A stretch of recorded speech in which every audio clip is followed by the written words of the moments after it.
Can you hear me? I got no audio for you.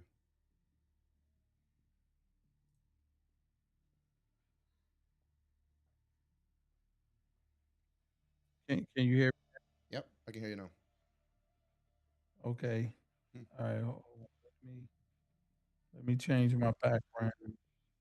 Yeah, do you think? But I hear a real bad echo.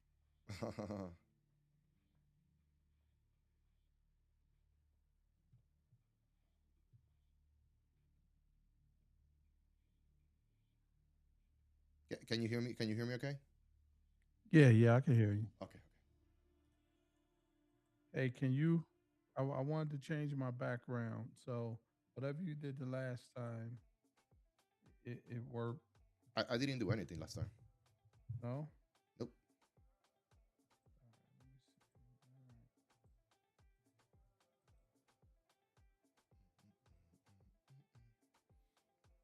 see. How's your Christmas so far? Oh man, I've been running all over the place, man. Oh, Yeah. So let me ask you this. So every time you close Riverside, you lose your any background you may have. no.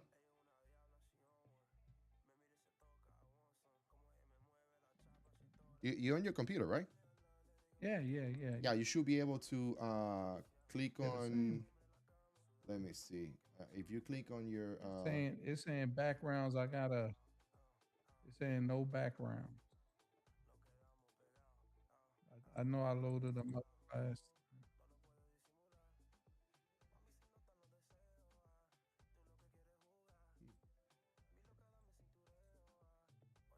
background, Yeah. So it, yeah, your camera this went is the out. background from Riverside. Yeah, you have your own background now. Yeah, yeah. But I don't but even I know how you can't do get. that. Well, it won't even let me add any. Oh, Yeah. So it's some type of setting. Um, how you do that? How you change your background right there? um I, let me see. Hold on. What did I do?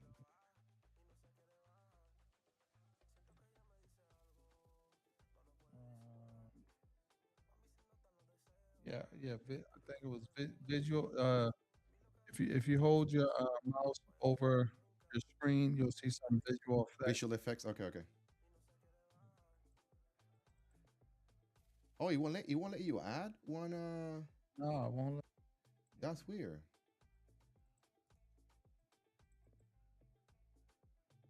let me. Nope.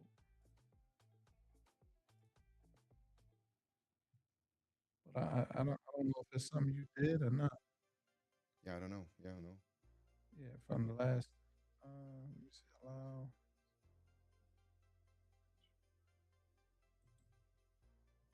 All right. Let me go back.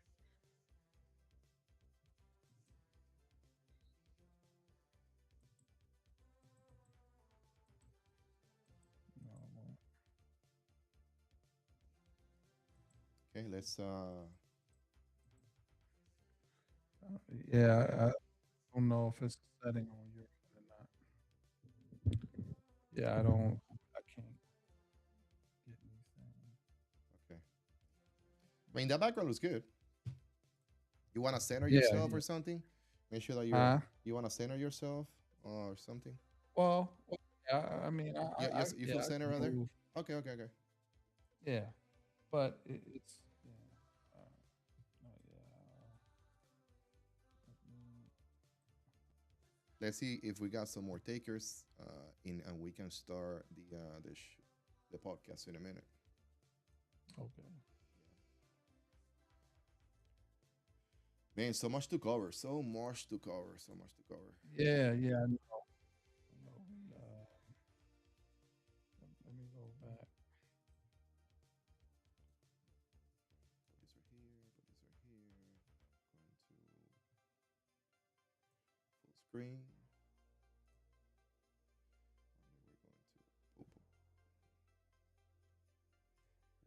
Send.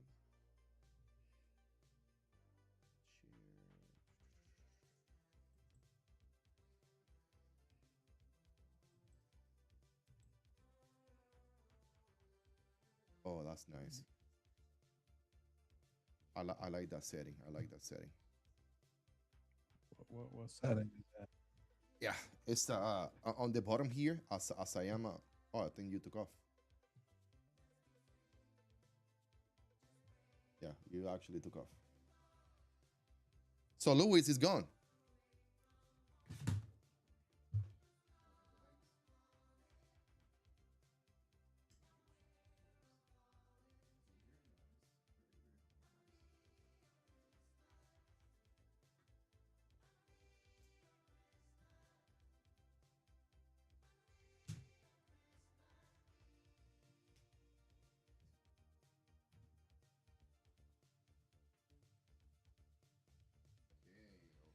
Okay, okay, okay.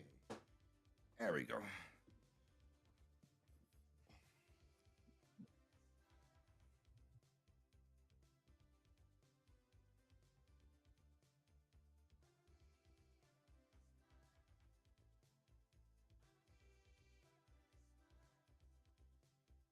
Yeah.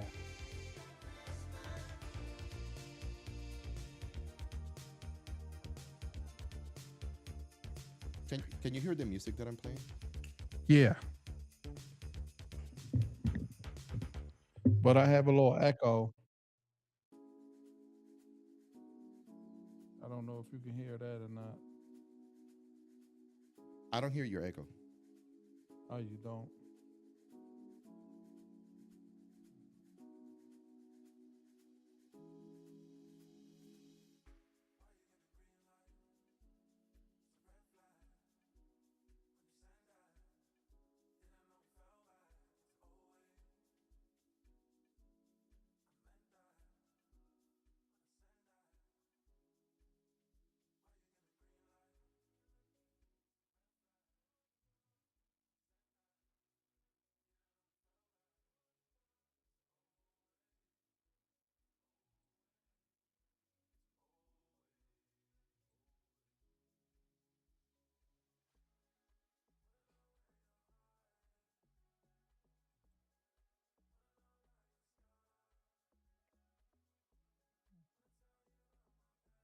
I think we're good now. Can you do my check real quick?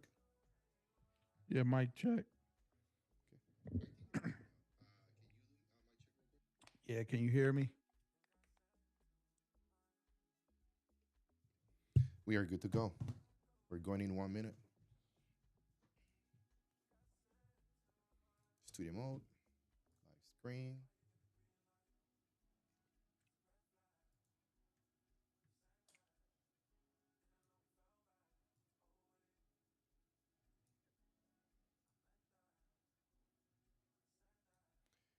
I think it's gonna be you and I today.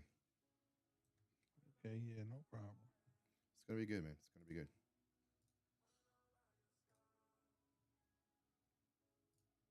We are here, brother. We are here. God damn it. One quick minute and we start, guys.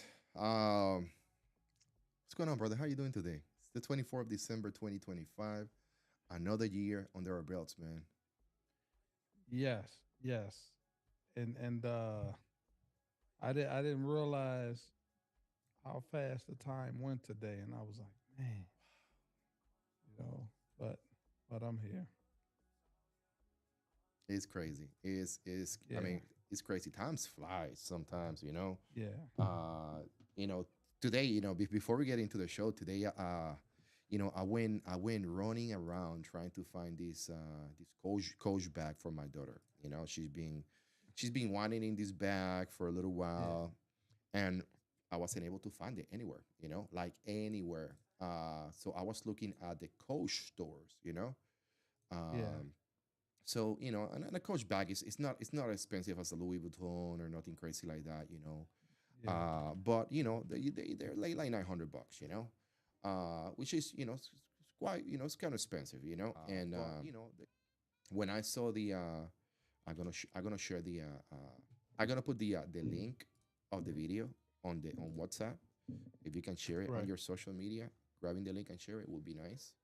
So as I was looking, as I was looking at these coach stores, everybody was like putting me on hold, telling me this and that, and and then like waiting for hours. Right.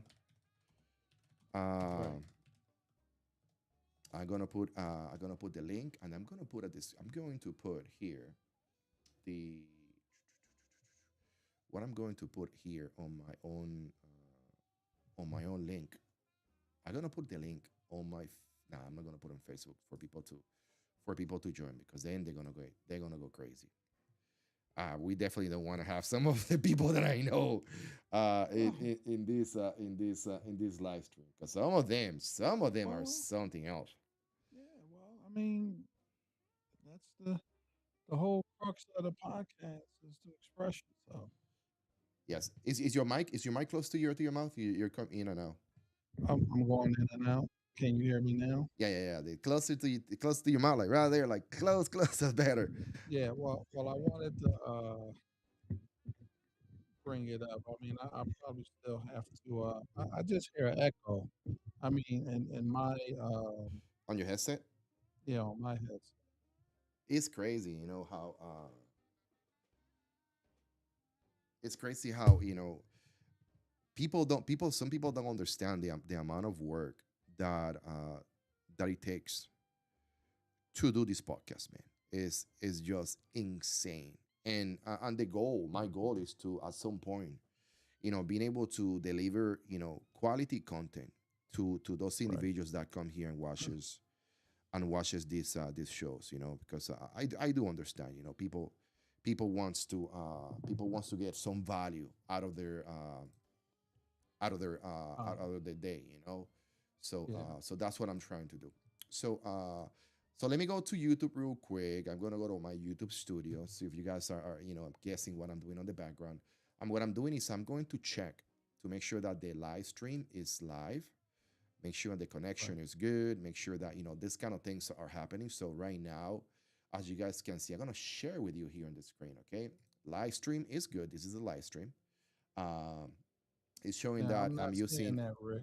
You will see it if you are watching the live stream. But also, since we are on the live stream, so I'm not sharing the page right now.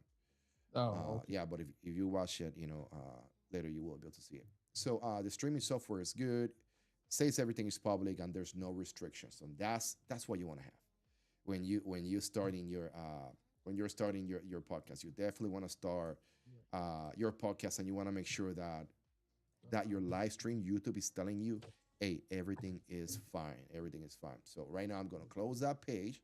I'm going to close YouTube, and I'm going to guess and then believe in the guts of YouTube that the stream will stay the same. But man, we got some topics right today.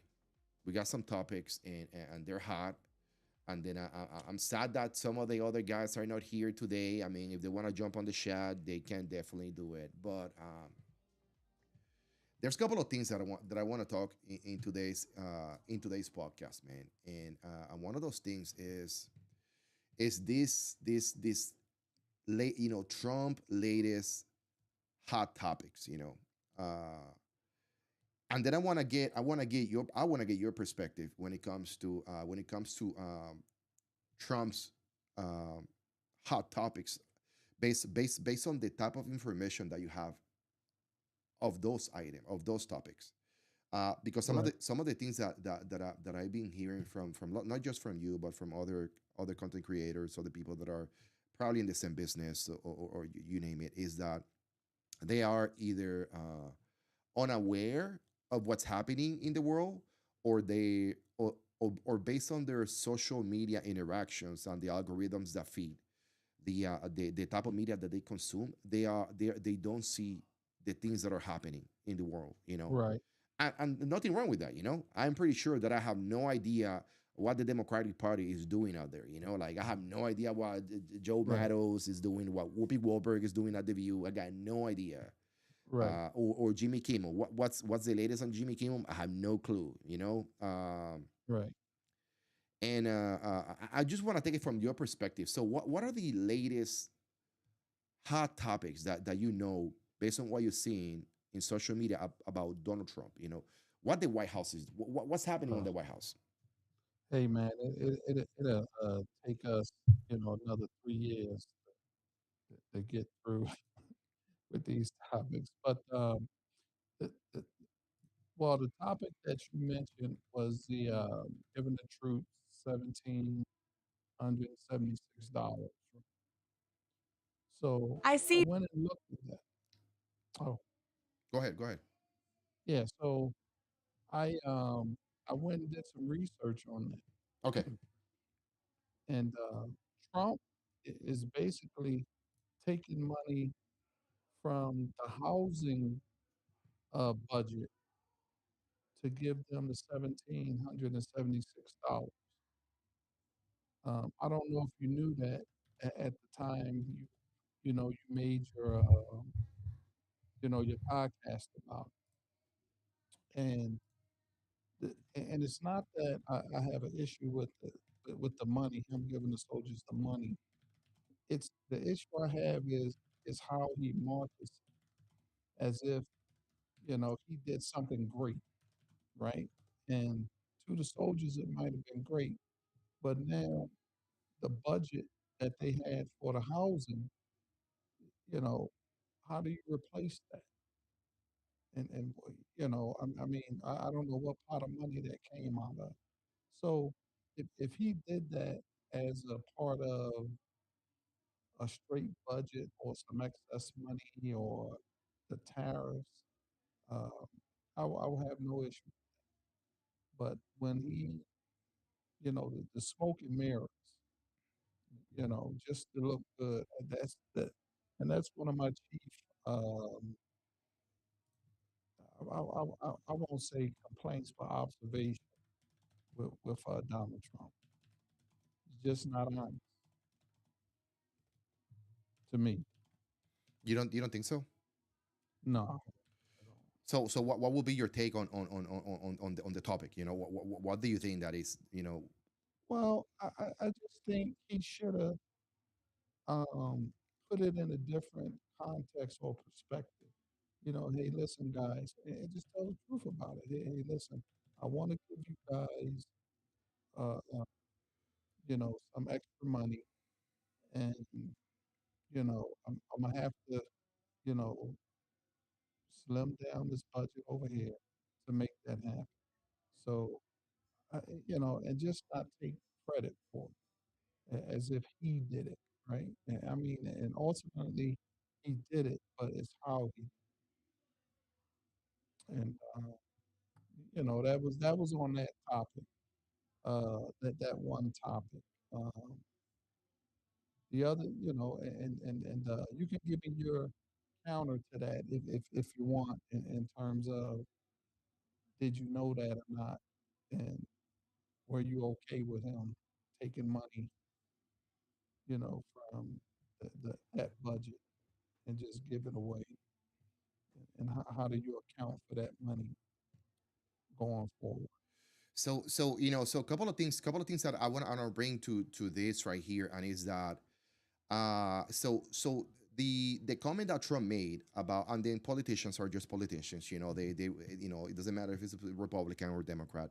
They all might be misleading people in one way or another to get their message across, but we need to make sure that we understand a couple of things, okay? So the tariff have increased, in fact, the federal receipts, meaning that the treasury has more total revenue, more money than expected. Okay, which this can influence the political messaging about the fiscal space. Okay, so Right, yes, we understand that the money that we seen being paid to every single service member in the United States Army. Yes, that was part of the housing allowance that we got into that type of fund, but it didn't right, come to that type of fund because of I don't know, good wishes and just the regular bills that we passed to appropriate money for housing. No, this passed because this $2.9 billion was part of the big beautiful bill. So and then the money went to the Pentagon housing, what is called the Pentagon housing supplement. Okay, Right. that Congress already approved it, and then through the one big beautiful bill that that happened this year. But this is all Trump doing. The one big beautiful bill is not a Democrats funded, Democrat ran, Democrat supported and backed bill. This is all Trump's doings, right? And when and then if the appropriation of the 1776 to every single service member was a negative thing or a bad thing or something illegal for him to do, say, hey, I want every single service member to get this money. Congress, the Senate and Congress, they have all the power in the world to say no, stop that money.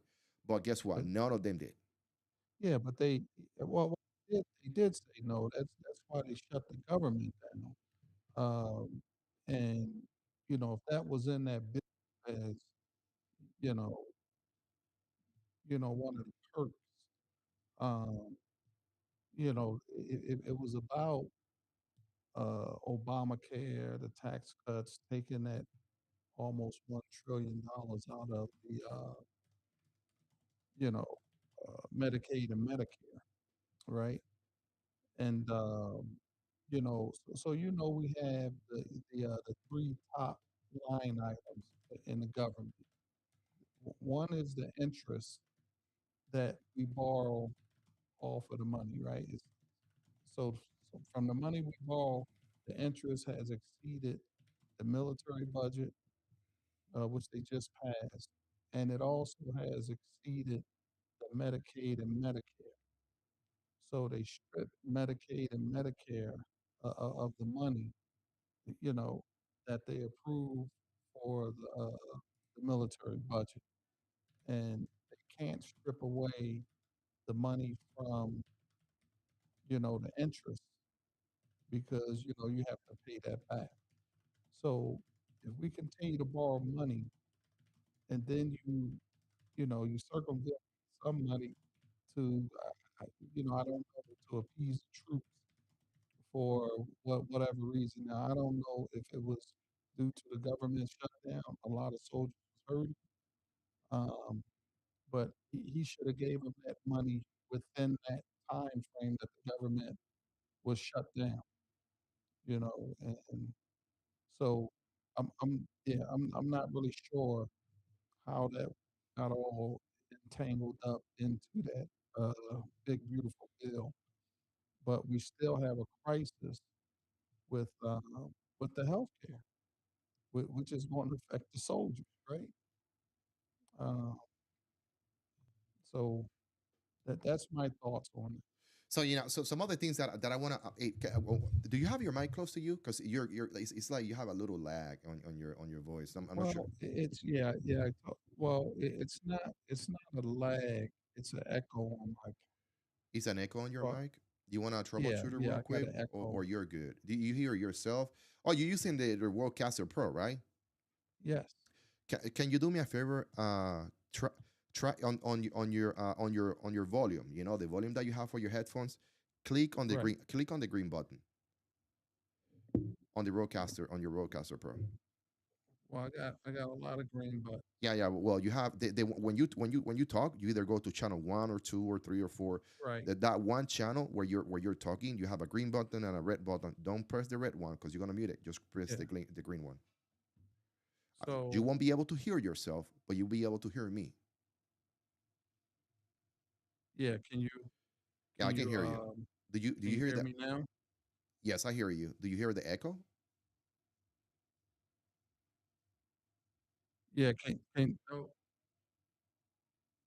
yeah. So when I hit the green button, yeah, I don't hear anything. You don't hear yourself, but you should be able to hear me. Okay, so all right, so let me hit it. So all right, so just keep talking, Rick, Yeah, so yeah. I I'm can I'm make here. sure. I'm here. I'm talking to you. So so it's not the one button where I am talking. is the one that is the one channel where you are talking, where you have your Yeah, input, your microphone. right. So yeah, when you say right, one of the bars is gonna go up on probably input number one or no, whatever you got your microphone Yeah, so I connected. got yeah, it's input number 1. Yeah, so on input number one, if you click the green button, it should go from bright to dim, and then what's gonna do is probably is gonna cancel the echo, but you won't be able to hear yourself.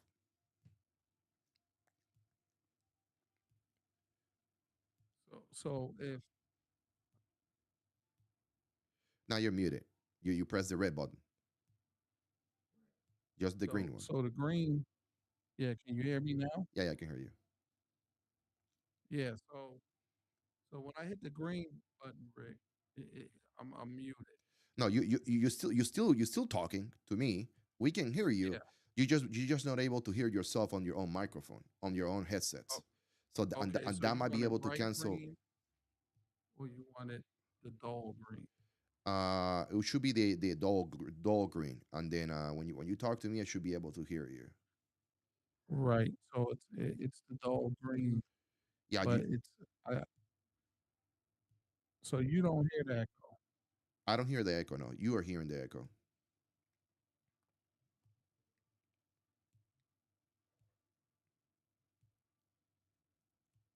Yeah, what about now? Yeah, I hear you the same. I was trying just to avoid you hearing the echo. That was it.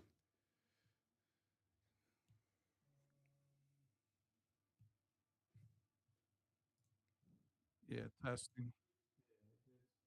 I, we're recording, but I may need to power down the roadcaster Okay.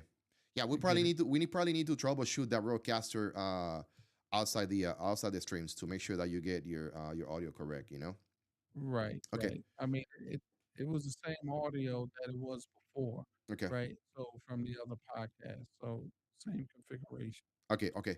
So let me talk to you about this Affordable Care Act. Okay, Affordable Care Act, as we know it, used to be called used to be Yeah, known as the Obamacare.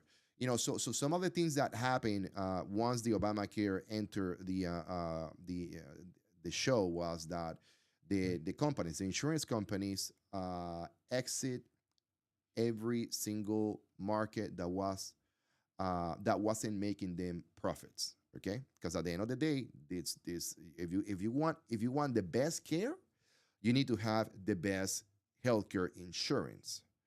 And the markets and the healthcare insurances who were probably providing people who can afford the healthcare insurance in some markets, they lost the care in those markets because health insurance were losing money, and they decided, you know what, we're not going to insure your you guys because you can get basic care through the Affordable Care, the Affordable Care Act or Obamacare. right, So that's number one. Number two is many counties, okay, which this, I mean, when we are looking the Affordable Care Act, we need to do a holistic view on what's actually happening, and many counties only went from having two, three, four healthcare insurances available in each county to have only one, and that rather is bad because then everybody and the mother who is on that county will have that one specific healthcare insurance provider. And when you go to receive services, uh, doesn't matter doesn't matter if you can afford a better healthcare insurance. The services are not going to be provided to you based on your what type of care you can afford. Everybody receive the same right, the same the same level of care, and that could means that based on the insurance that you have, maybe before you get an MRI, you need to do 15 X-rays for insurance X to get a quota of having X amount of dollars before they can go into do an right, MRI or before they can do X, Y, and Z. When you have your own healthcare insurance and you can afford your own healthcare insurance, you can just select the best and then you receive the best care available to you, which is this is something is so is was difficult to see happening. Something else that happened is that the doctors and hospital networks shrink. Okay, and why the doctors and hospital network shrinks? Let me say, hospital A that franchise with different hospitals because they share common insurances. They shrink because they saw that there were no profit to be made on the business of making people healthy. And to individuals who to the masses, who cares, uh they don't, they won't care because you're going to get basic care through the Affordable Care Act. Okay, but to everybody else who and the mother people like you and I who work day and night so we are able to afford X, Y, and Z health insurance, and then now you're faced with, no, the only health insurance that you can get is this one because it's on your county. And then or when you try to go, or let's say that you get in our cases, you work for a corporation, you have your own company, and you can pay your own health insurance, and you go to a doctor that goes maybe that lives nearby you, and they tell you, now we don't take that insurance anymore. Why? Oh, we don't make any profit. They're on it with you. Oh, you have the best you got the best health care insurance in the United States, but we don't accept it because we are more busy taking care of 4,000 individuals 4,000 individuals in this county that give us that revenue. Because at the end of the day, the healthcare insurance is a business. The other thing that I say is, American people were forced to buy government approved plans. Some individuals were forced to have tax. Some individuals were forced into having tax penalties. Okay, and healthcare became compulsory, not voluntary. I will say. Um, so the number one target, the number one thing that people were saying, more on the Republican side, is that uh, now these health insurance companies have millions of mandated customers. The government is going to subsidize the risk of them having all these customers. Okay, and that reduce competition after the smaller insurances collapse. So in my take on this is that Obamacare make large insurance companies rich. Uh,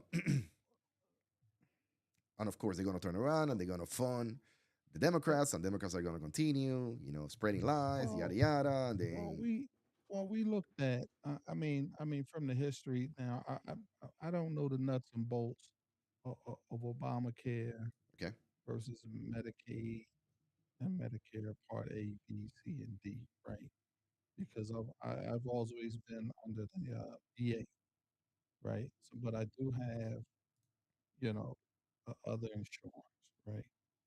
And but from what I understood from the inception of Obamacare is that the government never wanted to fund it, right? Because it, some of the things that you said were true, but they 70 to 80 times they tried to stop Obamacare.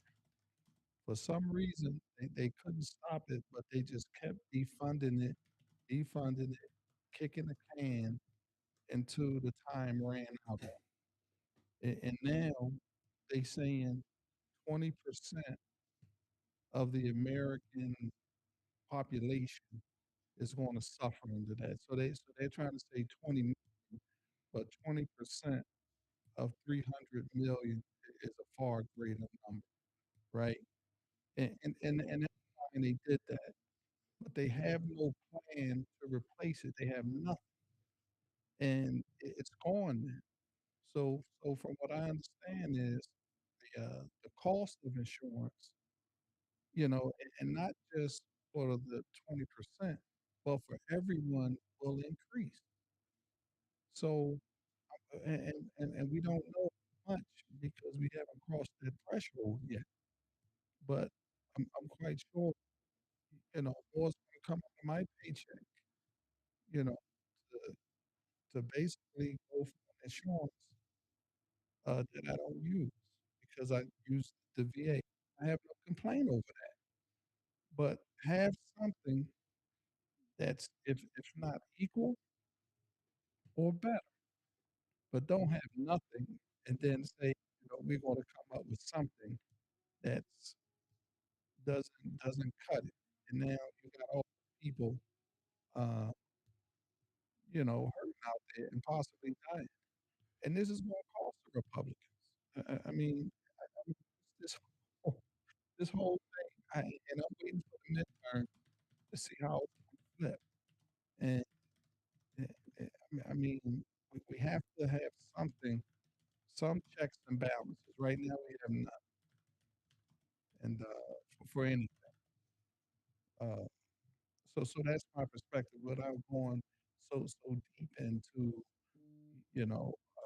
Obamacare. But that's what I understand, not as a Democrat or a Republican, but as American citizens, Okay. that they just kept defunding it, and it couldn't work the way that it was intended Okay. to take care of the old people, that really couldn't afford it, and have the young people that was healthy pay into it. Okay. So, Louis, quick question. I want you to do me a favor. Do you have, in Yeah. addition to the Riverside Studio page on your window, do you have any other pages open? Like the Zoom one I sent you, anything like that? Uh, well, the one that's recording, but let me. All right, yeah, yeah. Yeah, so Riverside is Let me telling me close that this your out. mic is being used by other Okay, applications. okay. So let me close this one out.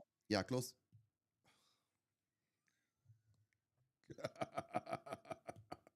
Close everything. Close everything. Just but stay with me, brother. Yeah, Louis. Okay, Johnson, you got this. You got this. You can do it. You can do it. I kind of say this, guys. Sometimes managing this type of applications, managing this type of podcasts, managing this, what we're doing here, it's hard, guys. It is really, really, really hard. So hopefully, he goes and close all his windows. He leaves maybe the one window or two, so where he can do his research, or maybe he's looking at his notes, and he just leave Riverside open. Just Riverside open, Louis. Come on, Jensen, log in, click. It's gone. It's gone. So oh yeah, he's totally gone. Now he's totally gone. He's totally gone, guys. So I do want to answer. I do have a couple of answers for him. Yeah, man. Hey, Genesis, man, we're here, bro. Hey, Prideful Bet, thank you so much, man. Hey, just go to WhatsApp and click on the link, man. Come join us.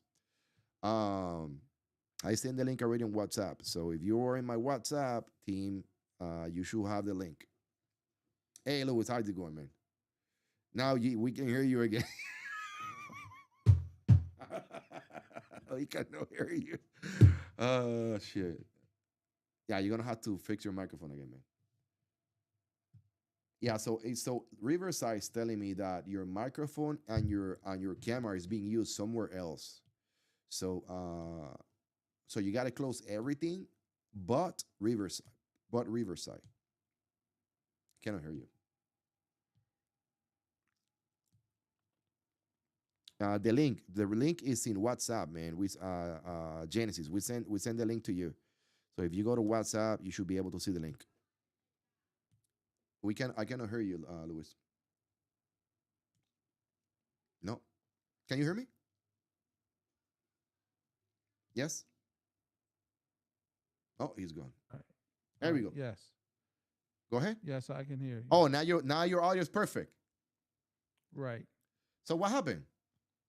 Well, I still got an echo but it's not as bad as it was. Okay, but your audio is like much better now. You have like other pages open or Well, something where you well, no, I might have had the original link that you sent, and then you sent the second one. okay. So Right. now, but now you close all of them, right?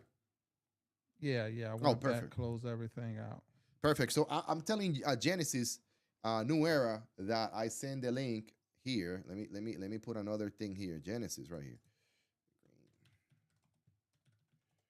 Okay, So it's saying my mic or cam is in use by another app. another app. Correct, correct, correct. Yeah, Are you still and are you getting those notes those notes as well? am I getting what? Are you getting those messages as well? Yeah, Yeah. yeah. It So says back to studio. yeah, but right now I can hear you good, and I see your video looks very good. So you're good. Okay, Let's continue here. So okay. you talk about the where we're talking about the Affordable Care Act, and you talk about how many people, 20% of America is losing healthcare insurance, and then my point to that is that we don't have what we call a global health insurance in the United States. We don't have global health insurance in the United States. Right. Genesis is here. The reason why, let me fix this real quick, guys. I want to the reason why. Okay, you can see you here. Boom. Let me make sure I can see Genesis. There we go. Now we're here. So, but the Hey, what's reason, going on, gentlemen? hey, we're doing good, brother. Pick of the night. so so so what we fail sometimes to see is that at the end of the day, most people like us, we have our own businesses, or we work for XYZ corporation, and then we are thinking that, oh, I'm paying for my healthcare insurance, I'm paying my taxes, and in reality, yes, but no. The company, if you work for a company, or if you own your own company, you understand that the biggest burden is on those corporations. They carry the heavy load when it comes to paying taxes. Even your taxes, when you see 1,100 bucks on taxes on your paycheck every week, and you're like, oh well, every month, you'd be like, wow, I pay $1,100, but then you don't see how much money your corporation is paying for that, you know. I think Rick I think for health insurance it's 50-50. Yeah, it was the same thing for health insurance. Yeah, Yeah, yeah. yeah. So they're So doing the heavy load. They're doing the heavy load I, because I, I, I don't think so, you don't think so. because no, because their bottom line far exceeds what my paycheck is, No, right? no, I but mean, but but so, but you're only thinking about yourself. no, Every no, but single I'm body on that corporation, they pay fifty right. percent. It's not just Ricky. Oh, Ricky, Yeah, 50. seven hundred right. dollars. No, it's everybody on the corporation. Yeah, right.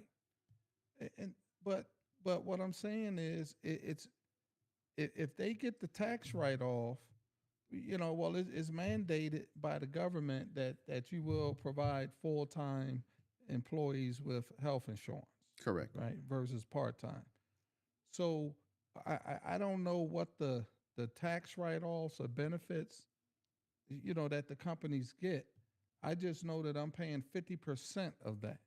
So if they can go into the market and say, listen, we're going to buy this health coverage for my company at 1.2 million, right? Okay. And then you figure, the salaries of some people. Yeah, but let's focus on the healthcare. Right. No. But what I'm saying is my salary does not equate to the tax benefit that they get at that large amount. You see what I'm saying? And so I can't really make the determination if I'm really paying an equal half. I'm just paying, the medical premium every month. Yeah, one of the things that we need to see, since the Affordable Care Act, or Obamacare, Right. most middle and small businesses, okay, middle and small businesses, Right. saw an increase on their Premium. subsidized Yeah. to be expired, Right. and an increase on the premiums from anything from $95 to $100 to $600, which is a Right. 600 is a 500% increase, making coverage unaffordable for those companies. Right. Which is crazy. Then now, because my company cannot afford this type of coverage, now I need to what I need to do with all my full time employees. Oh, you cannot work more than 30 hours a week. So that is affecting you know that's affecting the individuals who uh, in another scenario will have a full time job with a Right. nice healthcare insurance. So that's what the Affordable Care did to small and medium Right. sized businesses. I mean, and then Right. when you say, oh, the bottom line, yeah, the bottom line when you work in a multi-billion-dollar corporation, okay, got you. Apple, yeah, they're not gonna sweat it, Yeah. but Yeah. small and medium sized companies, you, me, Genesis, those things affect us, in our businesses. So it's that's how I see it. Right. So But okay, Rick, but that's still not a reason to defund it and do away with it, because it just didn't serve small businesses and medium businesses. It served the American people at large, a lot of them, and that was just the business piece of it. But what about the people that can't afford it at all? And the government saying they're not going to subsidize nothing at this point.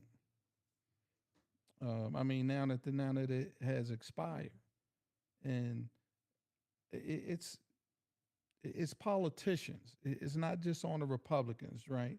But these guys control the money, the purse strings, how uh, uh, things get funded. So right now, the Republicans are saying that they don't have a bill to replace Obamacare. So now the money's going to shoot up, to double the premium. so this is definitely this is a high risk situation because it's affecting lots of Americans. But some of the things that are happening from the beginning, we knew that these things are going to happen. So premiums are going to skyrocket. Um, Short-term plans are going to return. Okay. Um, Association health plans are going to grow, and I mean, some of the things that we're going to see with these things right here that lower this the pros about shutting down Obamacare is that lower comprehensive coverage are going to come back. This is going to need how you call it, consumer awareness. Uh, but the ACA, But Rick, it's ACA coming wasn't back doing double much. though, Rick. Well, It's not coming back double. it's coming back It's double not to whom? coming back to the American people. That's what they saying. It's coming back double. Yeah, So I don't think that's factual. I don't think that's well, factual. well, Can you explain but can we you don't explain know. how they're gonna come back double? Well, because there's no regulation, right? So they saying they want money to go into the pockets of the American people and let them choose. So if the money goes back in their pocket and the health care is double, how are they going to afford it? I mean, that's one point. So that's why Obamacare was subsidized that to offset some of those high premiums. But now they're coming now, like you mentioned, these plans, but they're going to be double. So if it costs 400, Now it's going to cost 800. Okay, okay, okay, Right. okay. And then you factor that in with the cost of gas, food. I mean, it just get Yeah, but you we exacerbated. don't pay you don't pay you the money's not going to the money's not going to my bank. No, no, but what I'm saying is, it's going to, like for you, it goes to the company. So that falls on the company. So now the company has to charge you the money to offset the double, but it doubles your contribution to for everybody. That's because if the company's charging 8,000, well, they was paying 4,000, and you was paying 2,000, which was half of the four. Now you're going to be paying 4,000, which is half of the eight.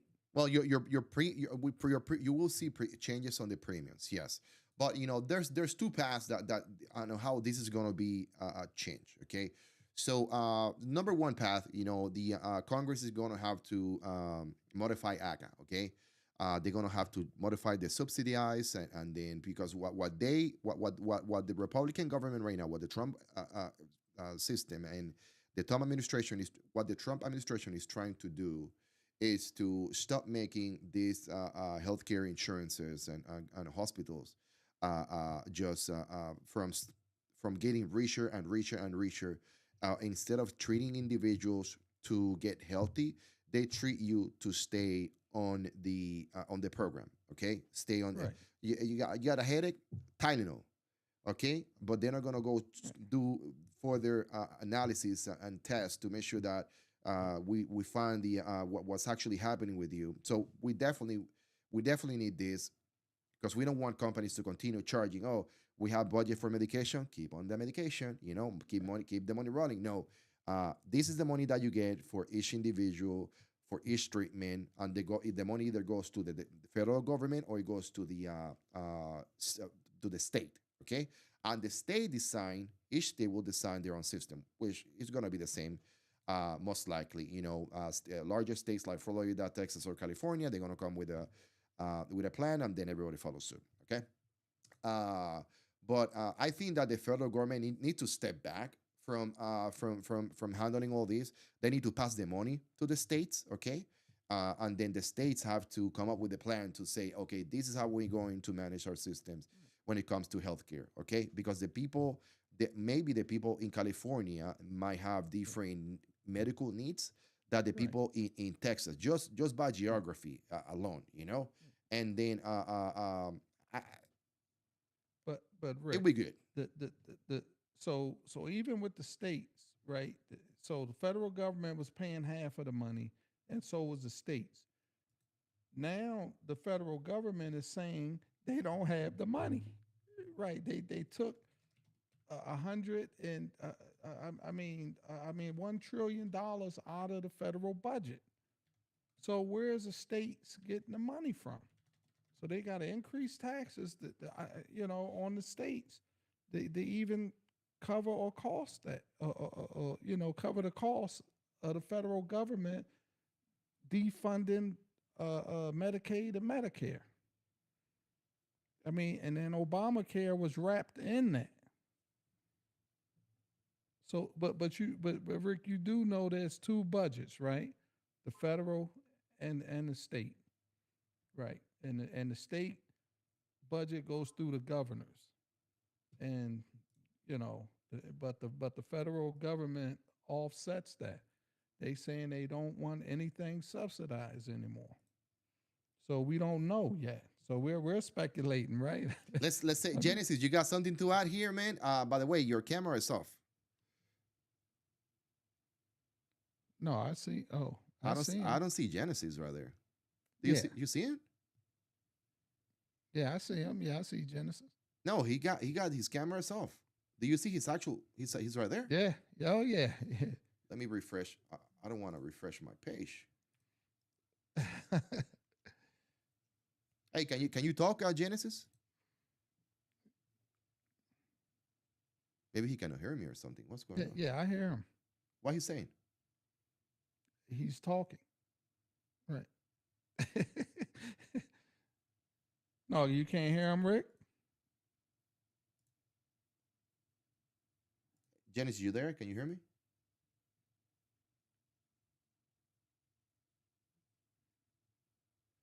Give me 1 second. Let me refresh my page. Don't go anywhere.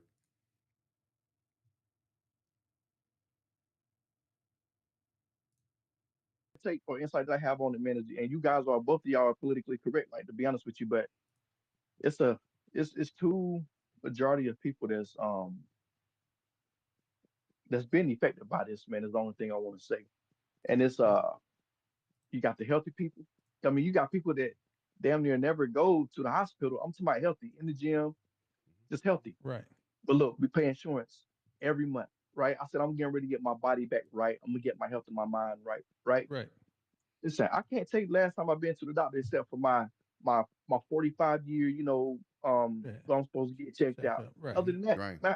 nothing's never happened to me, you know. So I'm paying this money every month, higher premiums, and we're being the healthy people being affected by it, and it's the younger generation as well that's being Right. affected by it. Yeah. Because okay, you got to think about it. So I'm gonna tell my age without telling my age. I'm just gonna say the 40 and up club. We've Right. been paying insurance, so it's nothing for us. Like we've been paying Right. insurance. Like that's just what we do. We pay the money. We know we have to pay insurance. We know we have to have insurance Right. for our families. So we don't see the deficit of the money. Like it doesn't bother us. But the young people that are just Right. starting out of high school, Right. straight into college, they get sick, they go get a cold, they go to the hospital. The hospital say, "Oh yeah, and by the way, you got to go and pay a $200 fee because you don't have insurance." You know, Right. and it's affecting the healthy people Right. and it's affecting the young people, man. It's just, Right. like we got to come up with a solution. I mean, both of you guys had good visuals. I mean, I was listening to both of y'all go backwards and forth, and both of y'all are right. It's sad that nobody can come to the middleman. Like we can't get Right. even ground, and that's Right. Right. sad, man. Like, and I know it's all based on money. We don't know if we should keep the money in federal or federal should pass the money to state. And see, and that's the big Right. problem because I'm gonna tell you, this is what I think. If the money stay with federal, federal gonna have control. And I think if federal give that money to state, federal gonna say, hey, now state got control. We can no longer do what we need to or want to do with this money that we're getting from medical. And that's sad. That's sad, Right. man. Like we can't come to a common ground. Yeah, but I think that's Right. that's what we need. I think the federal government needs to give the money to the state and allow the states to run their own medical practices because I mean we cannot continue running this deficit on money. I mean the federal government every single year we go into more and more and more and more debt and one of the largest other than defense is healthcare. Right. I mean, Yeah. we keep running Yeah. this tab on Right. healthcare, and last time I checked, I mean, uh, we cannot continue just paying for everybody's healthcare. By the way, uh, do you know that in the state of California, until a couple of weeks ago, if you don't have any type of healthcare insurance, okay, you go to the hospital, and then you don't give none of your information. Uh, and then what the hospital do is they have some laws that they pass in California where they will treat you, but then in addition to treat you, they will give you follow-up appointments to make sure that Don Joe receive the best care possible for Don Joe and then whatever numbers they assign you because Wow. they got to make some type of Wow.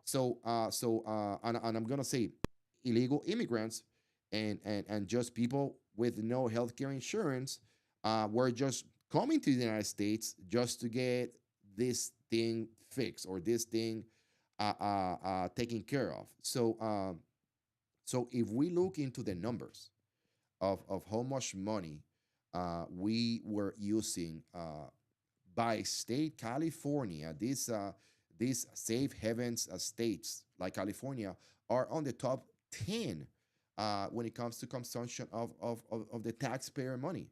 So Wow. I understand that we need to ensure that the elderly and X, Y, and Z.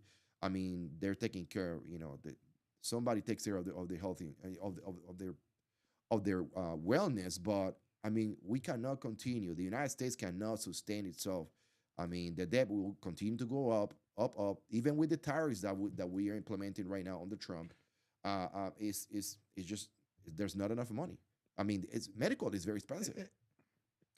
Yeah, but Rick, you have to look at the slices of pie, right? So how do you get down the debt, right? When we're borrowing money, right? We're just borrowing to so we don't we have a spending problem. You know, we borrow the money, China, Russia, anybody else that'll give us money through the bonds, right? We sell them bonds, right? That the U.S. government's going to back on shore, right? So now countries are starting to say, well, look, we don't want the bonds anymore. So now they're becoming junk bonds, right? They're not worth anything. So as Americans, we're not buying enough of them, right? We can never afford to buy $350 billion worth of bonds, right? So, when you look at the budget, how is America, and I would say this, you know, they fighting these endless wars. Now let's look at Venezuela, right? They've been over there for a month, right? And Who's been over there ships. for a month? Well, We United have. States, right? We, Yeah, yeah, we've we've been been in over there for a Venezuela for month about a with month the now. with the ships. Yeah, Yep. yeah, with the ships. We haven't invaded no Venezuela. No, we haven't invaded, but we've been in that territory. In what territory? Just be, In the In what Venezuela. is it? The Gulf of I guess America they then or always have whatever. we Hmm. always have military presence over there. No, yes, but not in force, not in force, Okay, right? so what you're thinking? Okay, So okay, this is $1 billion what you're a day. what you're saying is that just because you see instead of two F-35s and one C-130, now you see 20 F-35s, couple of 22s, the Navy and the Marines over there, and the Yeah. military presence over there. Yeah, Now right. is an issue. No, I'm talking about the cost of it. This is the cost of it, right? So, I mean, the longer they stay over there, the longer we stay in the Middle East, right? This is all money. I Yeah, mean, this is billions of yeah, dollars a but day. so let's think about it. Let's think about it. It, Okay, I understand what right, you're saying, but let's think about it. Okay, right, I might be a little bit familiar with what's happening over there, just a little bit, not too much. right. Yeah, But yeah. Both so of us. so Yeah, so let's say that we have this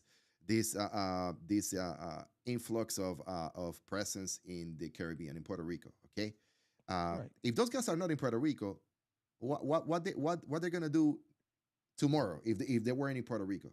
They're doing the same missions in Arizona, Texas, Colorado, the Northeast, Uh, the Pacific Northwest. So it's not an influx of but we are not sending more F-35s over there. We're not sending more no, troops over there. We're right. sending the same troops that we have deployed right now in the United States over there. So the cost is the same. There's no Uh, big uh, of a difference. Rick, there's a huge cost, right? There's a huge cost in fuel, food, and what other things that they, to house these people, whatever they paying Puerto Rico, since they left to come back over there and open up.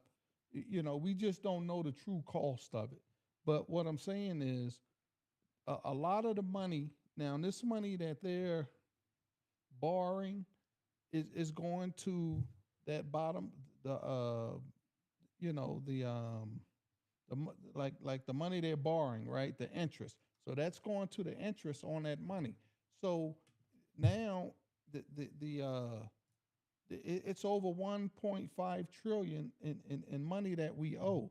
But what I'm saying is all the conflicts that we're in for national security, and you add in, the Russia thing. I mean, that is a lot of money that's gone that can be put towards healthcare or some other, need for the American people.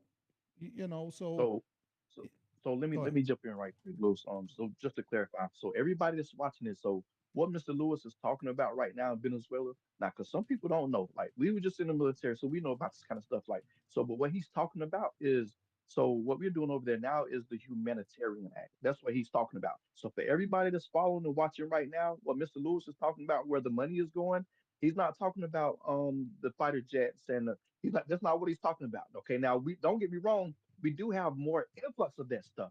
But that's not what Mr. Lewis is talking about right now. Just for the people who's starting to watch this show, he's talking about the humanitarian side, like we're giving more food to them, we're giving more medical to them. This is what he's talking about. This is where the money is coming from, because we in return have to borrow the money to give to Venezuela. Okay, so this is what he's talking about now. So I don't want anybody to get Right, it misconstrued. right, What Mr. Lewis is talking about, he's not right, talking about like the F-150s. We already have that stuff there. Now, do we have a lot of influx? Yes, but that's nothing that we can't handle. We're talking about the humanitarian side. Now, this is where the billions of money comes from. I just want everybody to be clear what Mr. Lewis is talking about. Okay, so we're not talking about your army, your navy. We're not right, doing that. What we're talking right, about is the money that's been obligated to be in Venezuela, which is we're doing this thing called a humanitarian act right now.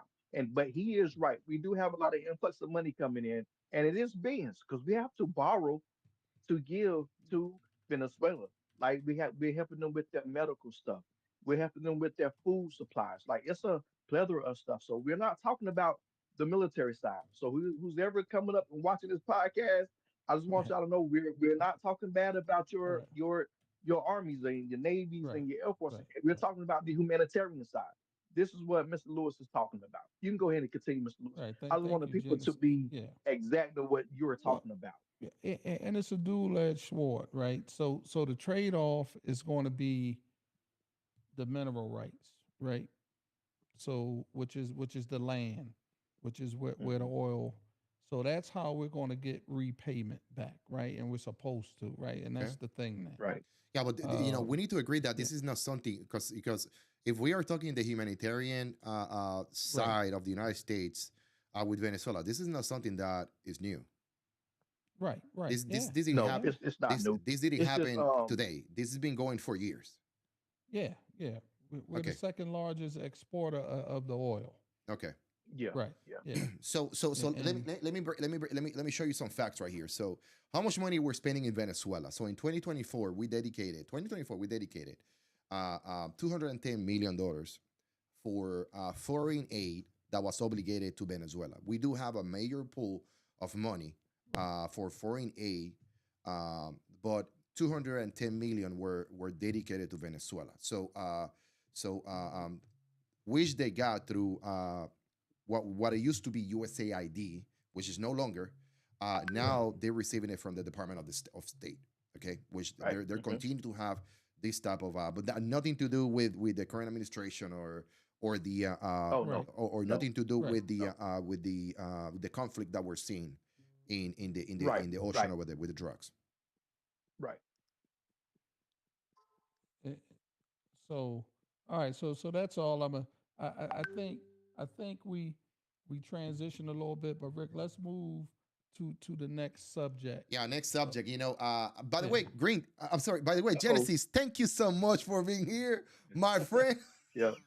Hey, and I apologize, man. I had to put little man to sleep, man. You know how that go. Yeah. So there's a couple of things that we've been talking about it. It's great to have different type of feedback. So if you're watching this, I hope that you guys are either inciting to one of us, and then you can go to the comment section below and just tell, hey, Mr. Green, this is oh, Mr. Genesis. Genesis. Yeah. Yeah. It's all the It's okay. same. It's Hey, okay. hey, Yeah. we come from we know each other for a long, long time. Or Mr. Lewis or Rick, just let us know in the comment Yeah. section below. So thank you so much for your support. So the second topic that I want to talk to you guys is how veterans, active duty, reserve, how do we see the president? How do they see the president of the United States? Um, he's Trump is Trump. He's a very polarizing individual. He is an individual that is all about the military, as we've seen how the military funding increased. This is a guy whose mentality is peace through strength. And then why I'm saying this? I'm saying this because during the previous administration, we got ourselves in a pickle. We got the previous administration got us in a pickle. And I cannot say that if Trump was the president, the 46th president of the United States, we will avoid those conflicts. But let's think about what happened during his predecessor, his previous president under Biden. Okay, so we got Russia, Ukraine. That shit show. That thing is crazy. Mm. We went into Syria. They got a civil war over there. Another shit show. I mean, crazy. We got the Red Sea. That was called Operation Prosperity Guardian in the Red Sea with Yemen, in the Yemen area. This has been going, that happened in 2023. Crazy. Then we got the 23-24 Gaza war, which is so. Some of the things that we didn't saw from Biden is he did not declare war through Congress, and he did not send a large group of forces into those areas. God bless. Uh, and now, since we have this new president, we're seeing that this guy is being like going to every single country and stopping all these wars. And hopefully, Israel, Gaza, Yemen, Red Sea, uh, Syria, civil war. Now, what's next? I mean, so the point I'm trying to make: how does military, military see the new president based on his policies and his tactics? Um, and then will this shift on priorities will impact their voting ways, or uh, any perspective that maybe enlisted or officers might have to them. So in a nutshell, what is the view of the military to President Trump? Well, I think you seen that, right? I think you know the answer to that. They just had, through his Secretary of Defense, they just called in, all the senior military officials, and basically, you know, I won't say talk down to them, but you know, bypass and their experience in these different arenas. And now, the top leadership, isn't happy, and and I think that says, you know, that really says it. How they feel about him. Even with the guy that when they was, you know, bombing these boats, this is the first time that the U.S. military openly kills civilians. I mean, and to say that, hey, it's we don't care, and so using military force against civilians, not just in that situation, but also in the cities in the U.S. United States of America. So um, I think that says a lot.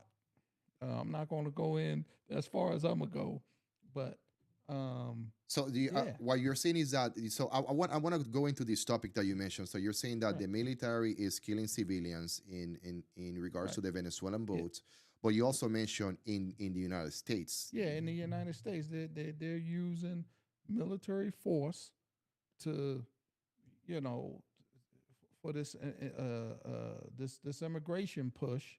I mean, just at every level that they're using higher level force than what's needed.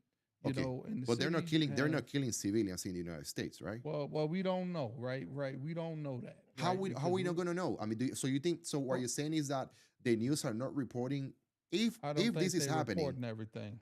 Yeah, So if this is happening, the news are not reporting onto this, because that would be like I mean, no, top I selling don't think news. they are.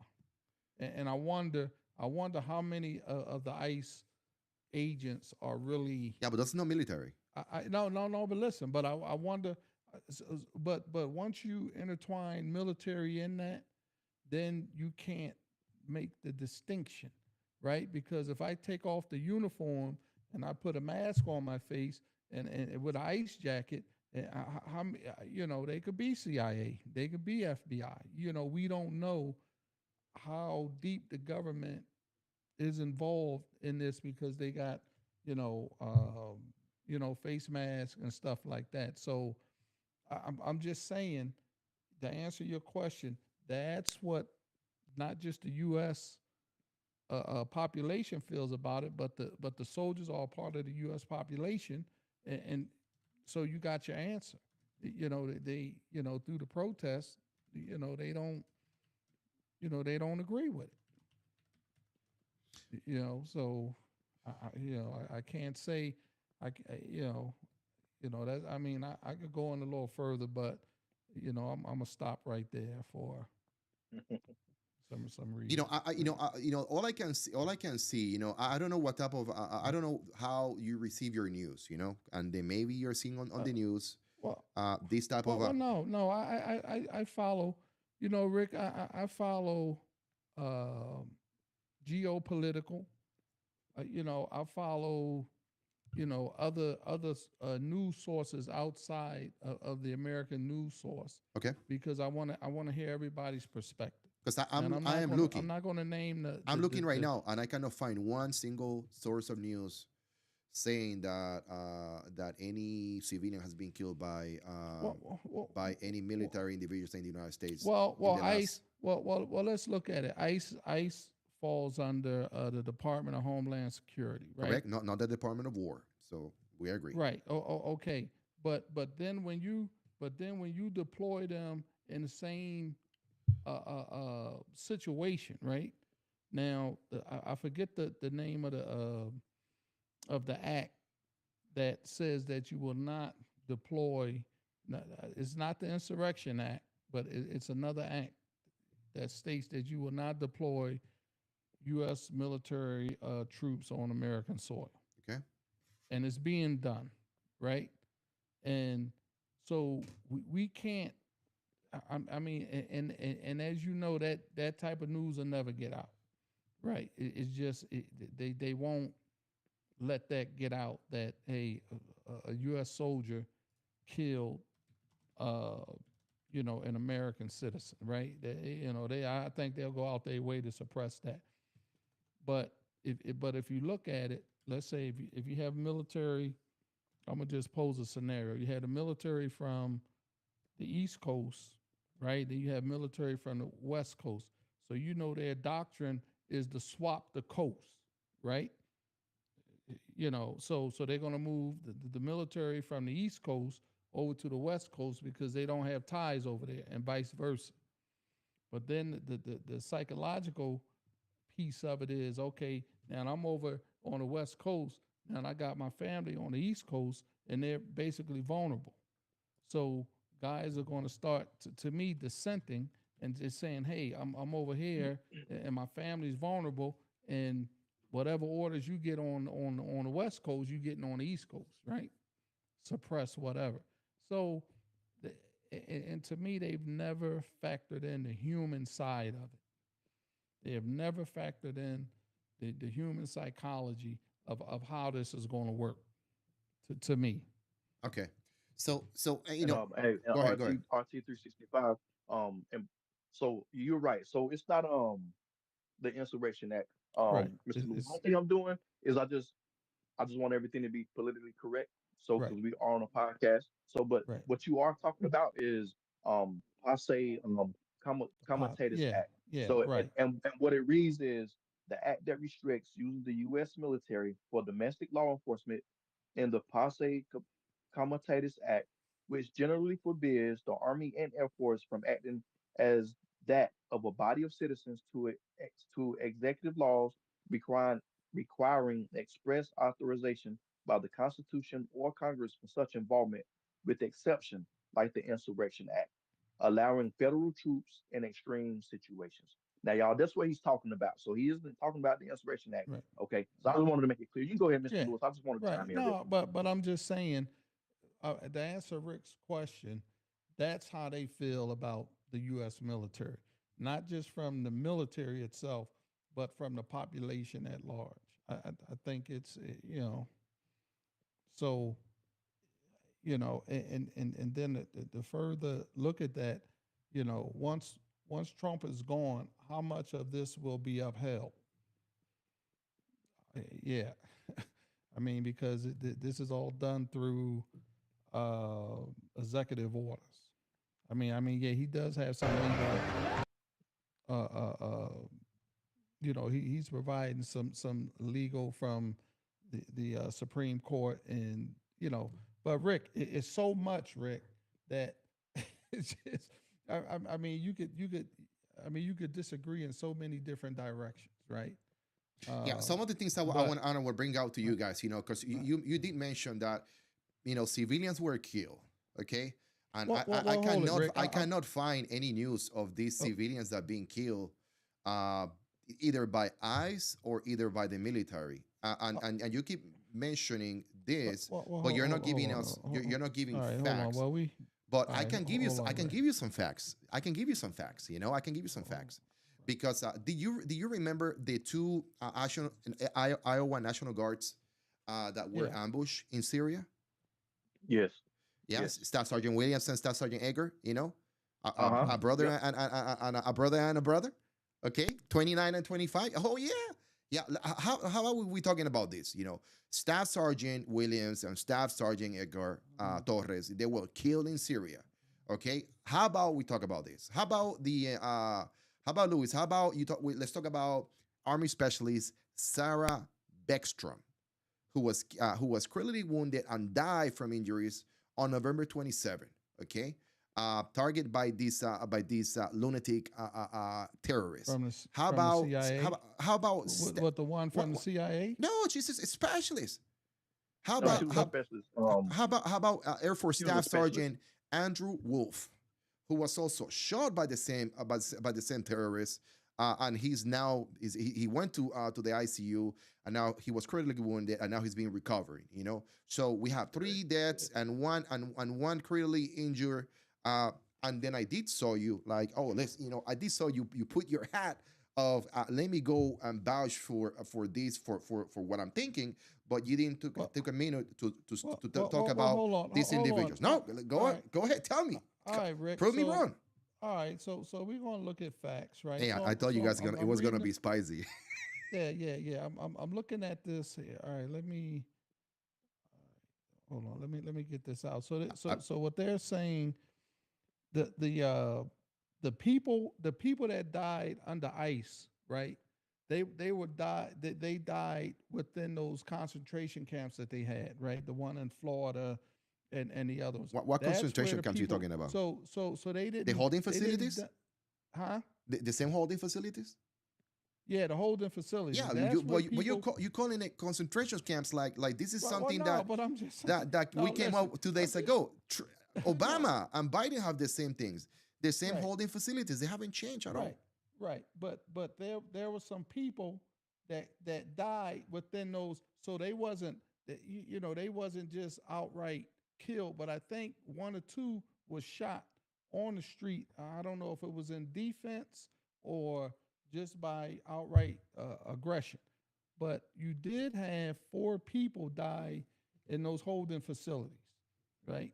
And by the hand of ICE. Uh, So those are the facts. Now, maybe not on the street, but within their, within their grasp. prove me wrong. The two You are in the soldiers, United States. Go ahead, go ahead. no, the two soldiers that got, well, one soldier got killed in D.C. That was someone that had military experience, right? And worked for, one of the agencies, right? So that's my point, that we don't know because these guys are intertwined. That you know what I'm saying. So this guy was in the United States, Okay.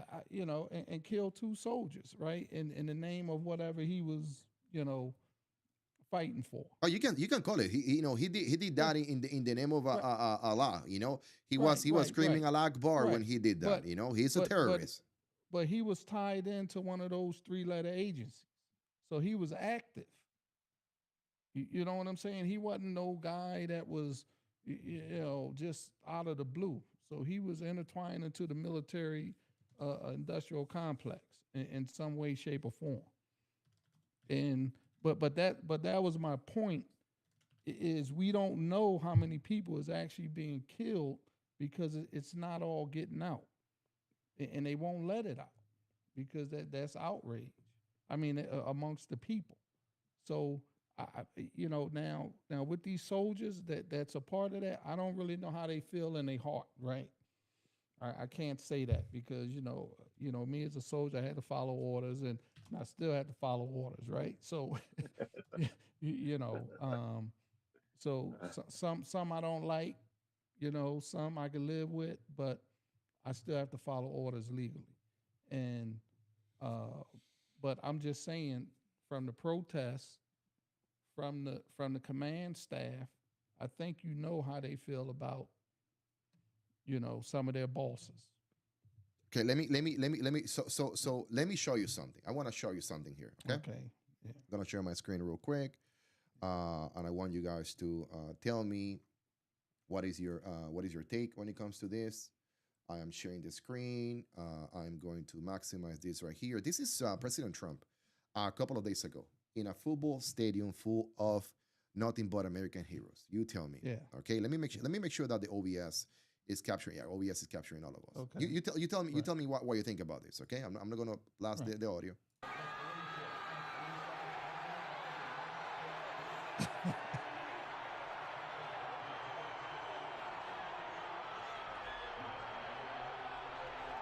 So this It, right here. I mean, move forward a little bit more. Let me move forward a little bit more. is that the one he got booed in? No, he never got Oh, boo on this event. He get no boo on this event. He didn't got no boo on this event. So now let me ask you something. right, You say and I'm going to provide the link on the comment yeah, section below for the people watching. Okay, let right, me stop right, right. sharing. Um, but most of the events that President Trump has been, he received a very warm welcome from the military. Uh, but some of the things that we talk about here is, I'm sorry. Some of the things that we talk about here is at the beginning is that you mentioned how some of these top commanders Right. they were called to Washington D.C. and how that was such of by Pete Hegseth, and some people saw that as a no, something that you don't do to these commanders because they have so much experience, X, Y, and Z. Well, I was in the military, and Mhm. I wasn't a high huncho or nothing like that. But the easy that any of those guys who was in charge called everybody to some type of auditorium, and they just speak their mind like they knew every Right, single thing on the everything they knew everything, and then right, but most of the times we're just looking at these guys like these idiots are so unaware that half of the vehicles that we have on the motor pool are not working.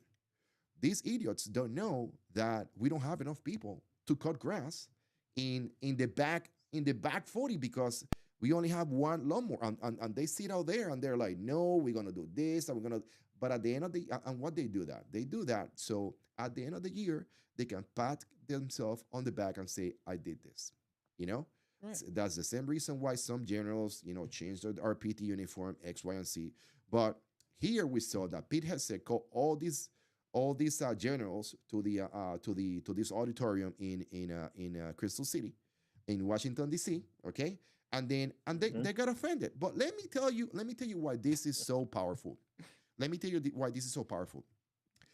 Every nine, out of 100 generals that they summon over there, out of 100 command sergeant majors that they summon over there, 90% of those guys are going to end up either with a business with the government, or they're gonna be working for some type of big corporation as an Right. advisor or some kind of Mhm. board, right? But what are the things that we're not seeing? That every single movement, every single acquisition, every single contract, every single decision that they make it thinking on their future.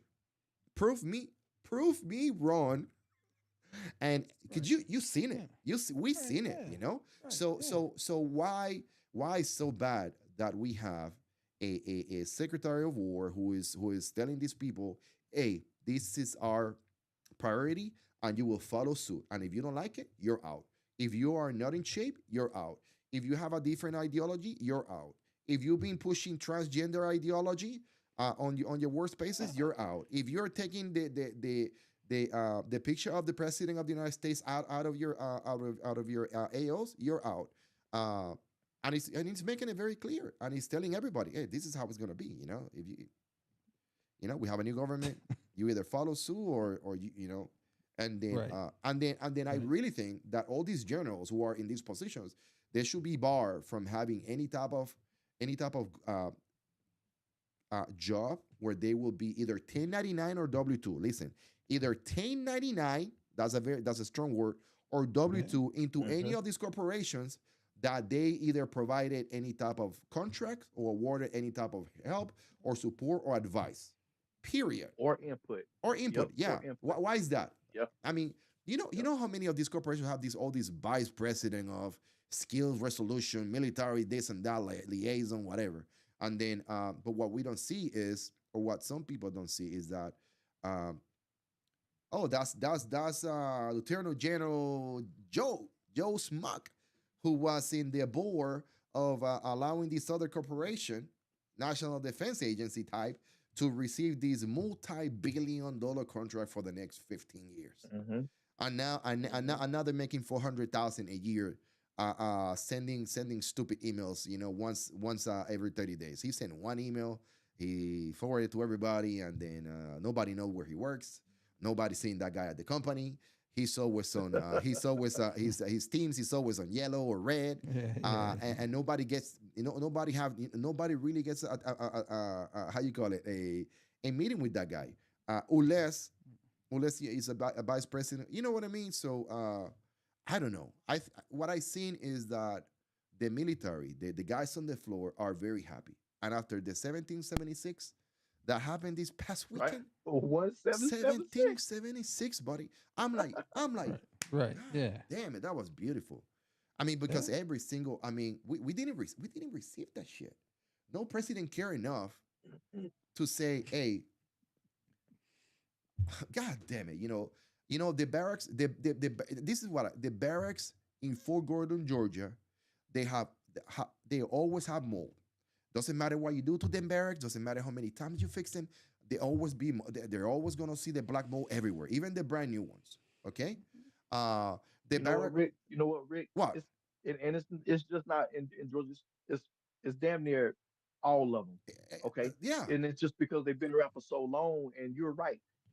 They don't see the little. The government do not see the little stuff. And you're right. They only say, "Look, this is what I did. I did that." But they don't take into consideration of the little people. When I say the little people, I'm talking about the little ranks. Okay, because don't get me wrong. When you make your E5, in most cases, they say, "Hey, go find you a house. We don't have no room for you in the barracks. You're E5 now. Go find you somewhere to stay." Right? That's good. Okay, you're E5.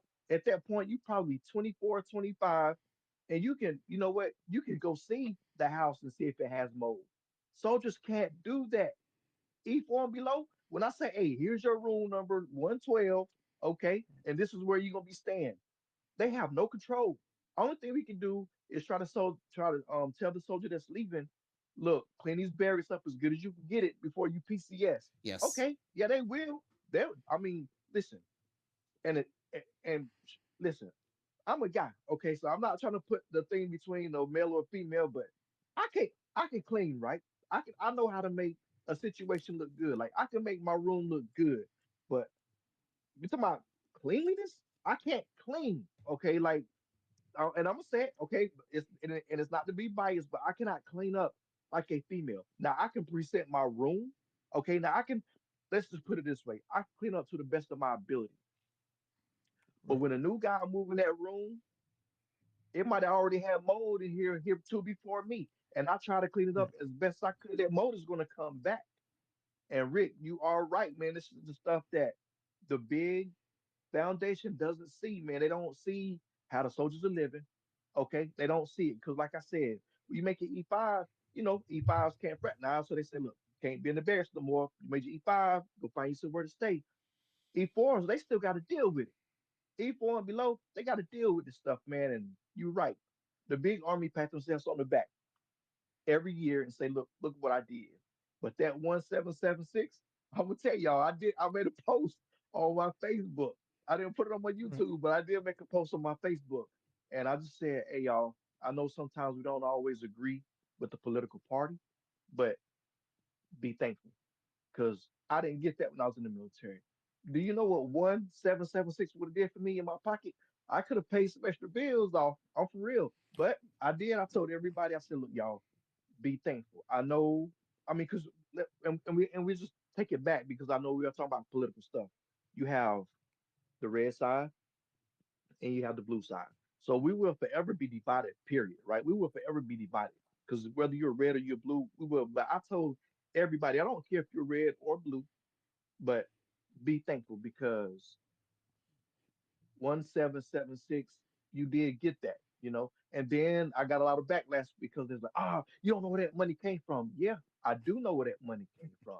Let's talk Right. about it, right? But I said it on my Facebook. But you know what? Now a lot of people are not happy that they got the 1776 because it's like, well, you don't know what fund it came out of. Yes, I do. It stated the money it came from. But I mean, you should be happy you got that money. It's like you don't want the money?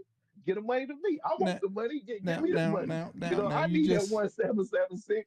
You now, know, but back to you, Rick, man. I just that wanted to throw that out now there real quick, Genesis. man. Now you just talked. Now you mentioned two things, right? You said the soldiers was Yes, sir. happy about getting that 1776, but Yes, then sir. they was unhappy about living in the barracks with the mold, right? So now Yes, sir. I got that 1776, but I got to lay my head down. Now, if you would have said, hey, listen, we're going to take this 1776 and rebuild this barracks and modernize it, right? Do you think those soldiers would have took that 1776 or they would have got those barracks modernized? Do- Right. Man, I'm gonna be honest with you, right, man. right, Listen, I right. was listen. I was I'm leave just for saying, more, right, bro. right, I'll leave for more, and I'm gonna Shit. keep it right, real. Okay, I'm gonna keep it real. right, right, Look, them soldiers would have still been disgruntled. They would have took that money. I'm gonna tell you that right right. now. But, Them soldiers would have. Look, they would but, say, you know what, the barracks still messed up, but I'm gonna take this right. 17. I'm gonna take this Yeah, money. They would yeah, have took that money, sir. They would have took right, that Yeah, money. I mean, But this yeah, right. but you are right, and I see what you're Yeah. saying. Like, So, yeah, if it would have went the other way, and they would have said, right, listen, y'all, we we were gonna give y'all 1776, right, but right. we're not. We're gonna put in these barracks. Hey, you would have had some disgruntled soldiers. You hear me? Hey, you. Well, I'm see, glad. I'm kind of glad they didn't do it that way. That one of the we would have had things some disgruntled soldiers. Yeah. that we need to see here is that right, there's a possibility that that money could be used to fix the barracks. Yes, right. There you but go. Right, let's say that at the end of the day, let's minimize this instead of calling millions or whatever. Let's say that the total fund was $100, right? And you put the $100 to fix all the barracks in the United States Army. I'm sorry, in the United States Department of War, all the branches. Do you know how long it will take for that money to be effective into Mm. this into first that money has to be put into contracts. People have to bid the contracts. People have to hire for Mhm. those contracts. So by the time that that money that we're supposed to be going this year into the soldiers pocket were actually transferred into a- act, actionable items into those barracks, those soldiers are already PCS to another, it will be like 3 4 years. Yeah. uh, Yeah. but I think what the administration did was a very smart move. Put some money on the soldiers' pocket. Some of the soldiers who were able to either go see their families, and this is some of the toughest times. For soldiers, the Christmas time. Most people in active duty, man, they're away from home. So some of them Yeah. maybe use their money to themselves. Some of them pay them the bills, like Genesis say. Some of them send some money home because mom now knows that you're getting 1,700. And if you married, that's two checks, So they knew. And then the reason why they used why they used the pool of money of the military housing allowance. The reason for is so the money doesn't get taxed. So they wanted that money to go straight to those individuals without being taxable. Because if you put that That makes sense. 1776 on their regular pay, you know what Uncle Sam's gonna do? You know what Papa Take Biden it is back. gonna? They're gonna take 30%, 30, 40%. Take it back. But the administration was so smart. So I mean, Hey, man, Rick. I'm telling Hey, you. hey, I got $100. I'm gonna put towards your campaign, right? And run for any political office you want, right? I'm gonna get the first $100, right? Because you can spend it however you want, but Yeah. but there is some issues in there, right? And if yeah, all the soldiers are happy, but if he did that just solely for political gain, I mean, 1,700. I mean, that's not enough money to buy me in any circumstances if I feel a certain way or I'm in a certain situation. Um, yeah, I I mean, don't it's think going I'm to the go one in a who's trying puff of to smoke. spin it. I'm not. I think you Huh? are trying to spin it because I've been No, no, very no, no, no, clear. no, no, I'm no. pretty sure But that the viewers are agreeing that they want I that was money, happy. No, hey and you're Rick, saying, hey, let's not spin it. But I'm like, hey, man, hey, these people hey got Rick, some you, money. Rick, when you told me that, I was happy, right? I said, okay, them soldiers, all right, he did something for the Yeah. soldiers. But then when I found out, where the money came from, then I was like, well, what's the purpose? If six on one hand, half a dozen on the other. I mean, if they're gonna get some hardship down the line or in conjunction with that, you know what I'm saying? No, I mean, no, I want them soldiers to have that money, right? Okay. Okay. But I don't want them to have some other hardship because of that, and not know about it, right? And not be informed, right? So, just like Genesis said, if I'm living in mold and I got a chance to get that fixed, you know, uh, I would want to get the mold fixed. I mean, I mean me, you And, know, and and guys, I got one more question. yeah. And Rick, maybe you can help me with this since you got the computer in front of you, because I just really don't know. But I just want to ask y'all a question because I don't know. And if you could, Rick, just Google this for me real quick. So, okay, I know the soldiers got it right now. If you already stayed on post, right? Like, so if you stayed on post, so we know on post there's living, right? So just stay in the housing, right? Did they get the 1776 too, or was it just the soldiers and the people that stayed off post? Like, did everybody get it across the board? Everybody, Now, everybody. cause somebody told me, look, I didn't get nothing, but they took it back from me. Now, No. I just want to know if it's true. Like, did everybody get it? Because somebody told me if you already stayed on post, that was they just paid your money for that month. Was that true? Because did it not come to your bank account?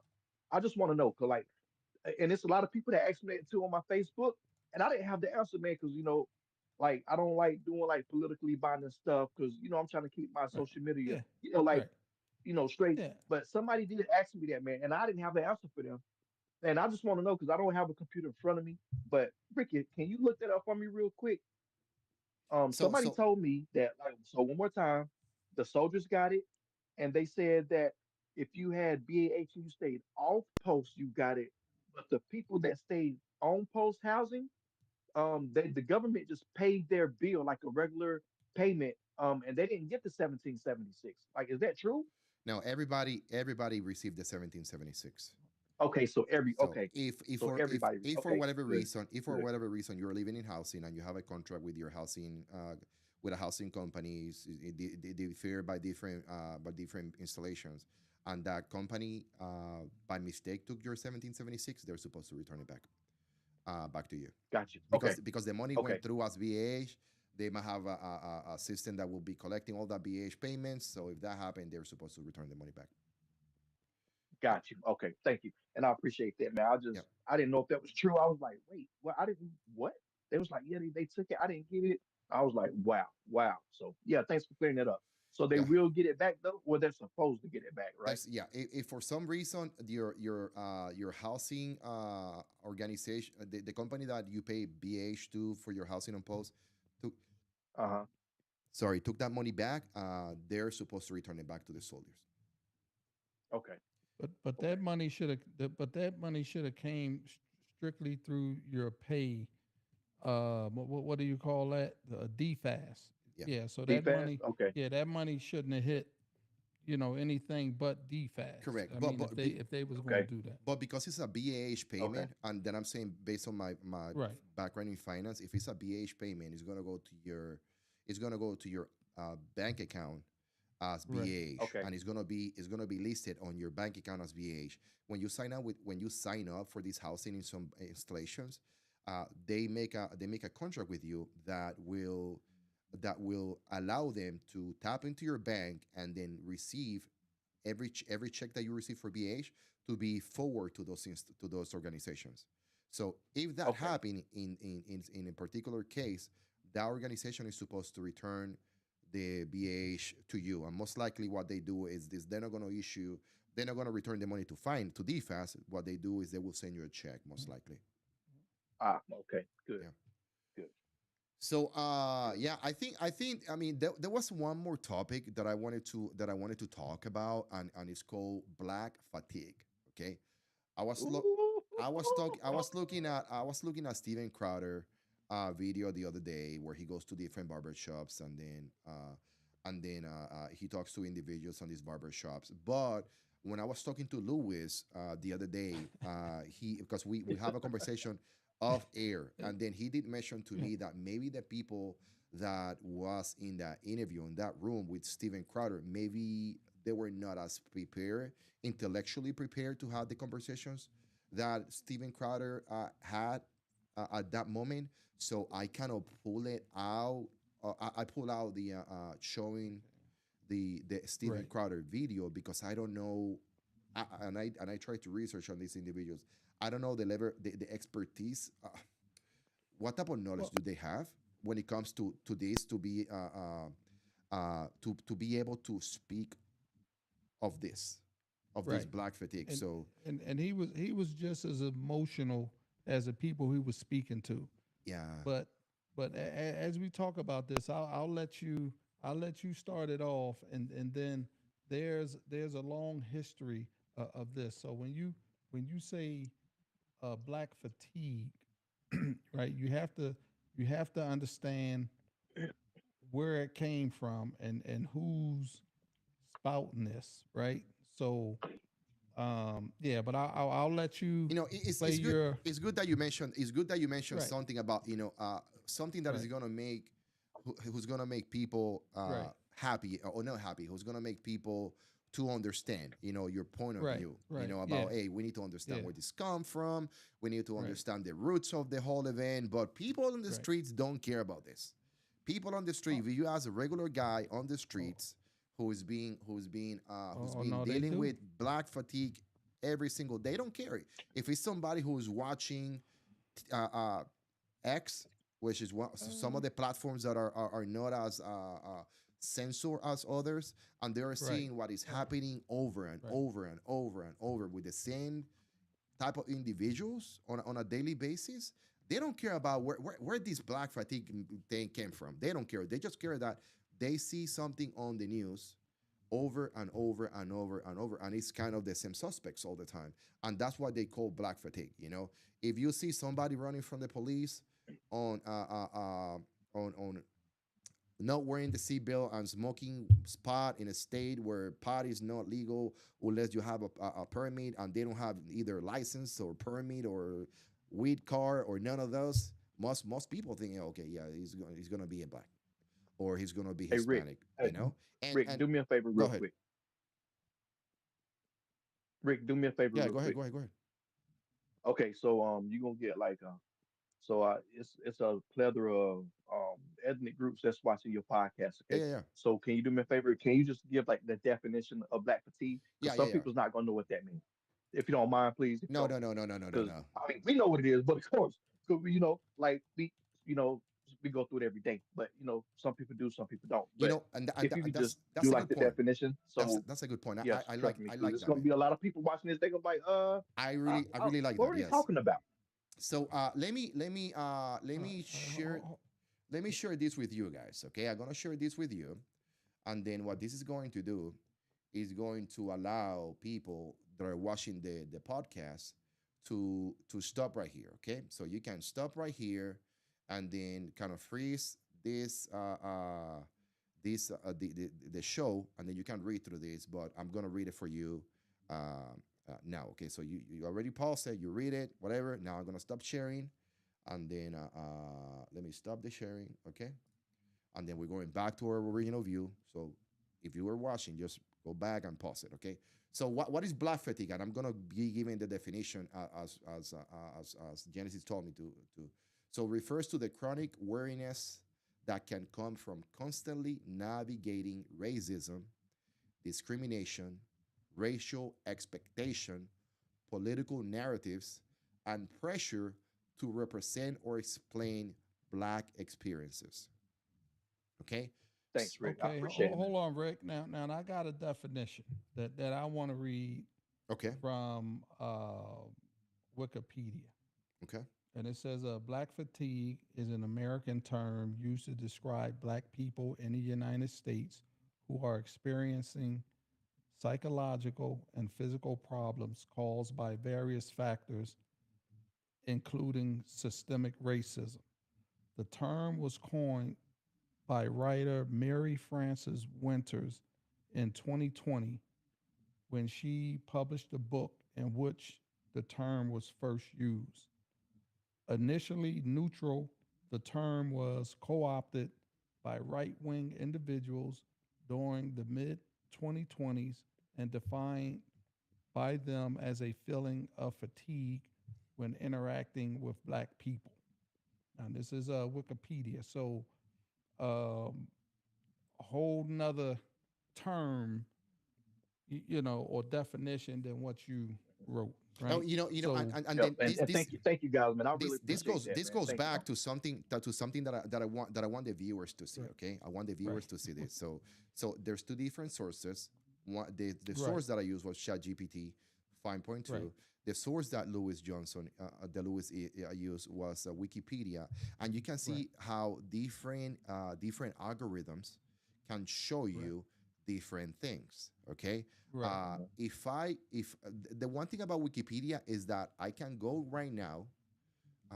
Let's say that I have a channel on X or whatever platform with 1 million subscribers. Okay, and I have a podcast today, and then 10,000 people are watching, and I ask them 10,000 people, hey, I want you guys to go to Wikipedia, and I want all you guys to submit a change to this black fatigue definition. Okay, so if collectively I get 20% of them, 2,000 people to write something specific about the changes, the meaning of black fatigue on Wikipedia will change. If I am consistent with the changes that I'm asking my followers to put into that right, meaning, it will be completely changed in a month. And in a year, I will tell you that you will was black fatigue. People that are black that run and they're tired. So I just want you to understand that. Okay, if right. you if Genesis, you have a definition that you want to add for black fatigue, or you're good. No, no, no. So I don't have my computer in front of me. So Okay. that's Right, why I was asking because, and I just wanted because you are gonna have different ethnic groups Mhm. that watch your right. podcast, and I just want them to know what we're talking about Now, because now, I'm not gonna now, lie, like if it now, don't Rick. pertain to them, like me, like some things that don't pertain to me, I just don't even worry about it. I just be like, Right, okay, I don't know what that right. is, whatever. Now, But I now, just want now, people to know the definition of what we're talking about, right. and I appreciate you guys, man. Thank Now, y'all. Rick, okay, but Rick, you have to look at uh the source, right? Chat GTP is a open source, right? Wikipedia is Is what? a well-known source, Man, right? Wikipedia is garbage. You can Right. put Oh, anything okay. that you Right. want on Right. But Wikipedia and I'm change. Well, just hold on, saying hold on, hold on, hold on. And listen, you can't use both of those for a source in college. Don't let Yeah. y'all know that. So right. So you can't Right. use neither one of those yeah, sources no, in no, no, no, Right. college. no, no. Right. So Right. For college. something that I have on ChatGPT when because I have Right. the paid version is, Yeah. and then when I do this podcast or another type of research that I'm doing ChatGPT is that I have Right. special features enabled on ChatGPT Right. that will provide me The source. Right. source so the primary source of information for my ChatGPT, the way I have it set up is to come from Google Scholar, which Right. so Okay. instead of looking at the whole internet, this thing Right. is Right. looking into Right. Google Scholar, Right. and if it doesn't find something on Google Scholar, it will tell me, hey, this is where I got it from. Like for the definition of black fatigue, I can tell you that that came Right. from Google Scholar. So Right. in other things, it says to me, this one was pulled for the Guardian, Wikipedia. It was pulled from Right. the Washington Post, different things. But for that Right. is so Okay. the definition that I have is what you will see on Google Scholars. So Right. Okay. so Okay, yeah. let's Hey, continue. but let's Let's talk. talk about Hey, it. but let's talk about Let's it talk then, about it. Let's man. talk Like, about 'cause it. I want to know. I want to know, Mr. Lewis, man. And look, I'm sorry, man. I'm gonna have to throw a little rock at you, man. A little pebble. Okay. Um, how would you? How would you? And I'm sorry, y'all don't have my computer in front of me. Like, Right. but I'm just like with black fatigue. It does happen. Like, how would you tell somebody like our audience right now? How would you tell somebody like how to deal with it? How to cope with black fatigue? Well, How would you tell well, somebody about our nature how to deal with black fatigue? um, I would say, first of all, do some research. Learn your history, not just today's history, but yesterday's history, right? Because Okay. that's where it comes from, right? And it's no different than the term black on black crime, right? It's it's designed to put a certain segment of people into this group box, right? So fatigue doesn't just happen from black people, right? Crime doesn't just happen from black people. And see, so if you create a trap door for yourself on these terms, then you're going to fall victim to the psychological piece of it, right? And that clearly it comes from some segments of racism, discrimination, Okay. right? It Right. comes Right. from that, and that's why I was listening to this guy and the black guy. They didn't touch on the history of it, right? So when you look at black fatigue, you have to understand what side it originated from, and clearly it was a white person coined the term, right? And if you look at black fatigue from a black person's perspective, then it's going to swing the other way, right? Because they've been the victim of some things in America, right? Way before any other, uh, uh, uh, segment or population or demographic of people. I'm trying to use my words, No, no. I mean, carefully. be Right. specific. Be specific Yeah, because yeah, yeah. Well, I mean, are you talking about slavery but or I you're talking can't. about something else? Yeah, Because no, no, no, no, no, no. But from the time we came here, we've been under a system of rule, authority, and everything else. Yeah, we've made some strides. We've you know we went from being you know a Negro to African American, to black, blah blah blah. We went through all these different iterations, Terminology. yeah, Yeah. terminologies and iterations, and also the uh, the government has played a strong part in the manipulation of the culture, even to today, as you can see. So, our, from my perspective, as a black man, black American, my fight has never been with another American. It's always been with the system, right? The psychological, the monetary system. I mean everything. So when I hear this term, and then I hear people talk about it, right? I have to put it with all the other garbage, right? The black on black crime and this and that, and this is the welfare thing, and all the other, stigmatisms of the black people, right? So this is just another coined term, a phrase that has caught on. Um, when I go to get a job, that's how I met Rick, right? I took a certification, right? I had to have the same qualifications, right, as Rick had, right? So Rick was my mentor, right? He probably didn't know I was this guy, right? But and I didn't know Rick was that guy, right? But we remain friends and hopefully good friends. So when I speak, I have to speak from the black perspective because that's how I grew up, Or right? you can speak Right. from the Hispanic Right. perspective or the Yeah, white, yeah. because Well, you're well, not white or Hispanic. I have no, no. Listen, but I have Hispanic in my family. I have Okay. white in my family. You know, and I have to listen to all sides of it.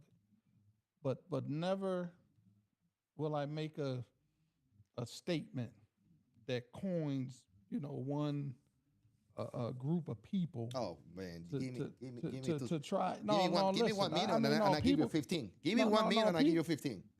Huh? Say that Give me a again. minute. Let me tell you something. When I hear this Okay. black, let me be with my viewers, because with our viewers, Yeah. this is what I want you to see. So black fatigue Right. is a term that is being used, for black and brown people. Every time black or brown people do something stupid, and it get posted on TikTok or whatever the case may be, and then it's being repeated 100 times, then whatever population of people, to include our own people, will say, oh, black fatigue, brown fatigue, Puerto Rican, the same shit over and over and over. So to include myself.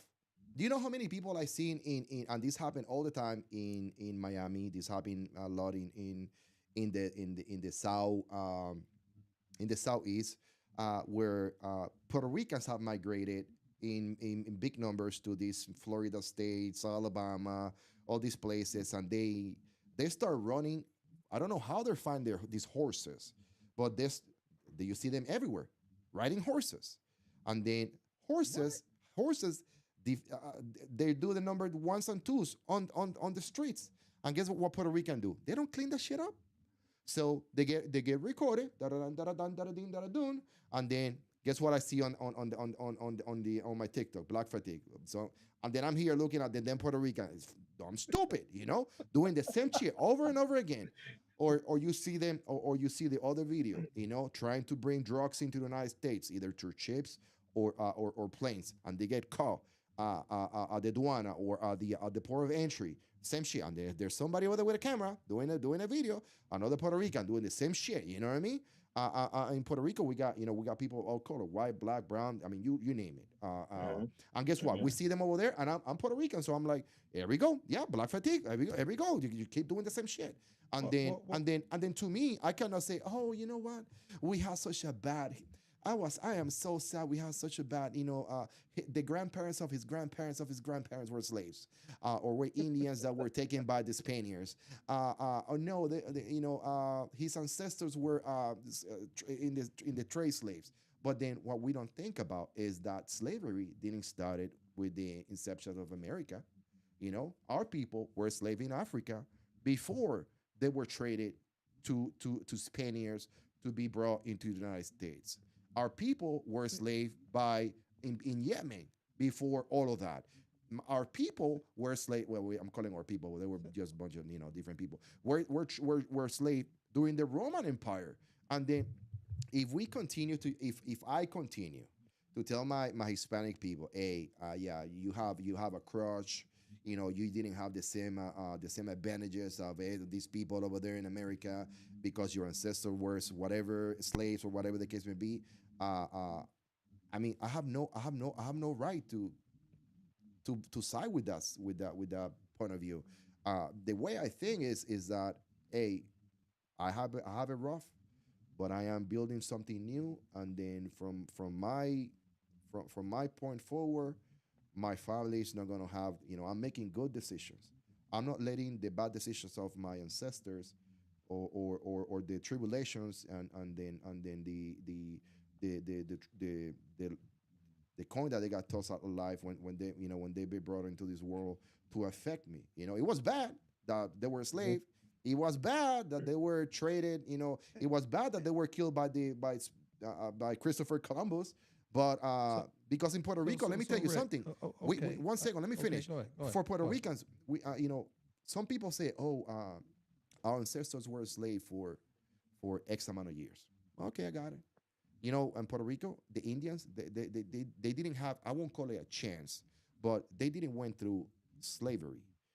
Who? They got how you call it, killed. They You got, say Indians? yeah, Indians in Puerto Rico, the What? Taino Indians, the majority of Which them, one? like 80% of the Taino Indians, they got killed. They because they didn't understood the language. They didn't understood what building something. They didn't come with the same traits that the African men had. Hmm. They don't have those traits. They And were, so yeah. Lewis, you might not know what he's talking about, but the Indians that he's talking about, it was the majority of them was from Isabella, Puerto Rico. Like seriously, Okay. So yeah. so y'all. All right. Now, see, this is a whole nother discussion. Here we go. Here we go. But no, no, no, no, So no. what? Look, No, look, look. listen. So what Y'all, he's we gonna stay speaking on black about? fatigue. Hold on, Yeah. hold on, hold Right. on, hold on. Okay. Yeah. Hold on. We gonna stay on I black didn't want to go fatigue, y'all. back We that gonna stay on far, black fatigue. right? But yeah, I didn't want to go back that far, right? I know, I know. But the Hey, listen. Moors. Hey, Oh, look. And okay. Rick, the point that you Yeah. made, the Yeah. point that you made was a point taken. Right. But Right. listen, just like Mr. Lewis, I gotta throw this pebble at you, okay? Yeah. Because I gotta keep y'all on track real Right. quick. Right. There you go. So, what's a I'm not gonna say outside looking in because you brown color like me and Mr. Lewis, right? So what's a way you could tell black people looking into your camera?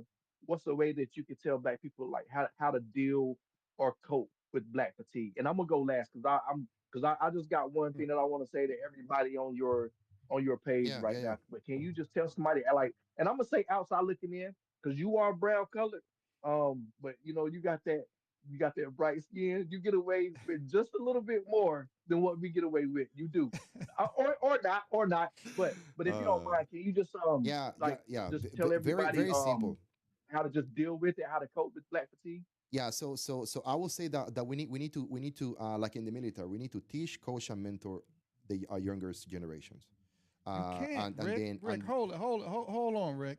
They just it's got my rid of turn. DEI, It's my right? turn. It's Didn't my earn it. turn. I had to break in on that, Okay, right? go ahead. So this DEI thing, right? I'm This is, sorry.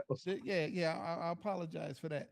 So they changed the whole narrative, right? Now I was in management, right? I went to all these classes, right? Inclusion and this and that, and so I was talking to my supervisor the other day. I said, well, what was needed then, right? That's not needed now. And where did the DEI come from? That was a Republican construct. They came up with that for minorities, right? White women, right? So they had issues Amen. with some minorities, Amen. Yeah. with some minorities, and that's why they developed that program. So now are you telling me now that we don't need DEI, right? Didn't earn it, right? So when you go back, that's why I'm saying we're not qualified enough to speak about the real truth, right? And but to speak about the real truth, someone now, Rick, I look at you, and I'm gonna be honest, I look at you as a black man. That's how I look at you. Now, albeit you Puerto Rican, Yeah, Puerto Rican. Yeah, that's how I look at Hispanic. your Yeah. right. That's how I look at your origin, right? I got cousins San Francisco, San Diego, right, and they're black people.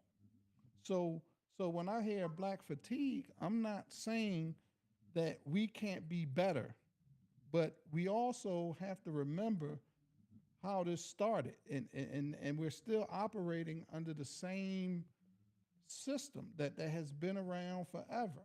And so to brush that aside, I mean, yeah, your family's successful, my family's successful, Genesis, your family may be successful, but we Oh, no still doubt, no suffer doubt. from black fatigue. And it doesn't have to be black fatigue. It could just be fatigue. So if fatigue isn't a color or a situation, then why put a color on it? And so this is what we've been facing a long time here in America. And this is a real deep conversation, right? And I think the real conversation I don't think we can have online constructively, Yeah, yeah. right? Because it's going to dig in to some old wounds. But um, these new guys are coming up. Like you said, this black fatigue, it caught on in the 2020s, right? But our struggles have went way, it goes way back. I mean, and there's a plethora of things that causes black fatigue, Right. I apologize for breaking in, Oh, you're good. but I didn't want you to just brush over it, because right now they're trying to do away with anything of any ethnic, you know what I'm saying, togetherness, right? And they saying DEI didn't earn it, and so DEI is more so pertaining to black people. I mean, that's the path that it's going down, currently, according to some representatives of other cultures, right? So you have to factor that in. I mean, it's a serious conversation, and I I'm reluctant to say a bunch of things, because I don't know what this is going to hit, who is going to hit, and I would love to speak with someone offline, and without any biases, and then we can get into the history of the cultures, Okay. right? Your culture as well, right? Hmm. But it's but right now DEI is a big thing, and who is that? Who does that best represent? Yeah, we definitely need to talk about your perspective when it comes to this Yeah, black fatigue, and how you're right, doing you're adding the DEI into the r- conversation, which is amazing, right, but let me give Genesis. Let me give yeah, you let me give you my yeah, take. right, Okay, let me give you my take. Okay, right, when I when I see black fatigue, I see that is something that gets caught either through social media or whatever, of an ethnic group, or in my case, a bunch of Puerto Ricans doing the same stupid shit over and over again. We like I mentioned, horses or drugs or beating their wives, or there's a big right, issue in Puerto Rico where the men are killing their wives uh, for jealousy, was another black fatigue rather. But how can I look at people on the face and tell them, hey, this is how we need to address the situation, and it's by and again, teach, coach, and mentor. When I was growing up, we used to have these OGs, and then these OGs have these rules, rules that, hey, you cannot sell dope in this corner, you cannot offer drugs to the kids, you cannot be your wife. If you have a how can I say?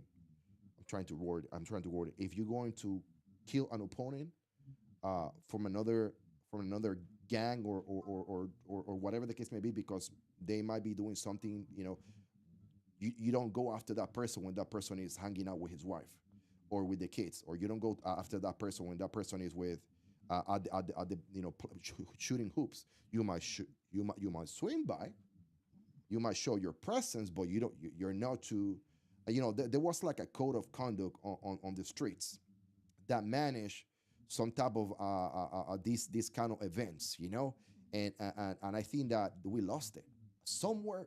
We lost them, because I don't see OGs anymore. I don't see those guys, putting because we're always going to have these bad environments where these black fatigue events get captured and recorded and posted on social media, and people be like, here we go, So, but what we don't see are those OGs controlling this scenario, Hey, controlling the hey, scene, Rick, I'm and looking at you. You're the new OG, Rick. man, but I'm the new OG.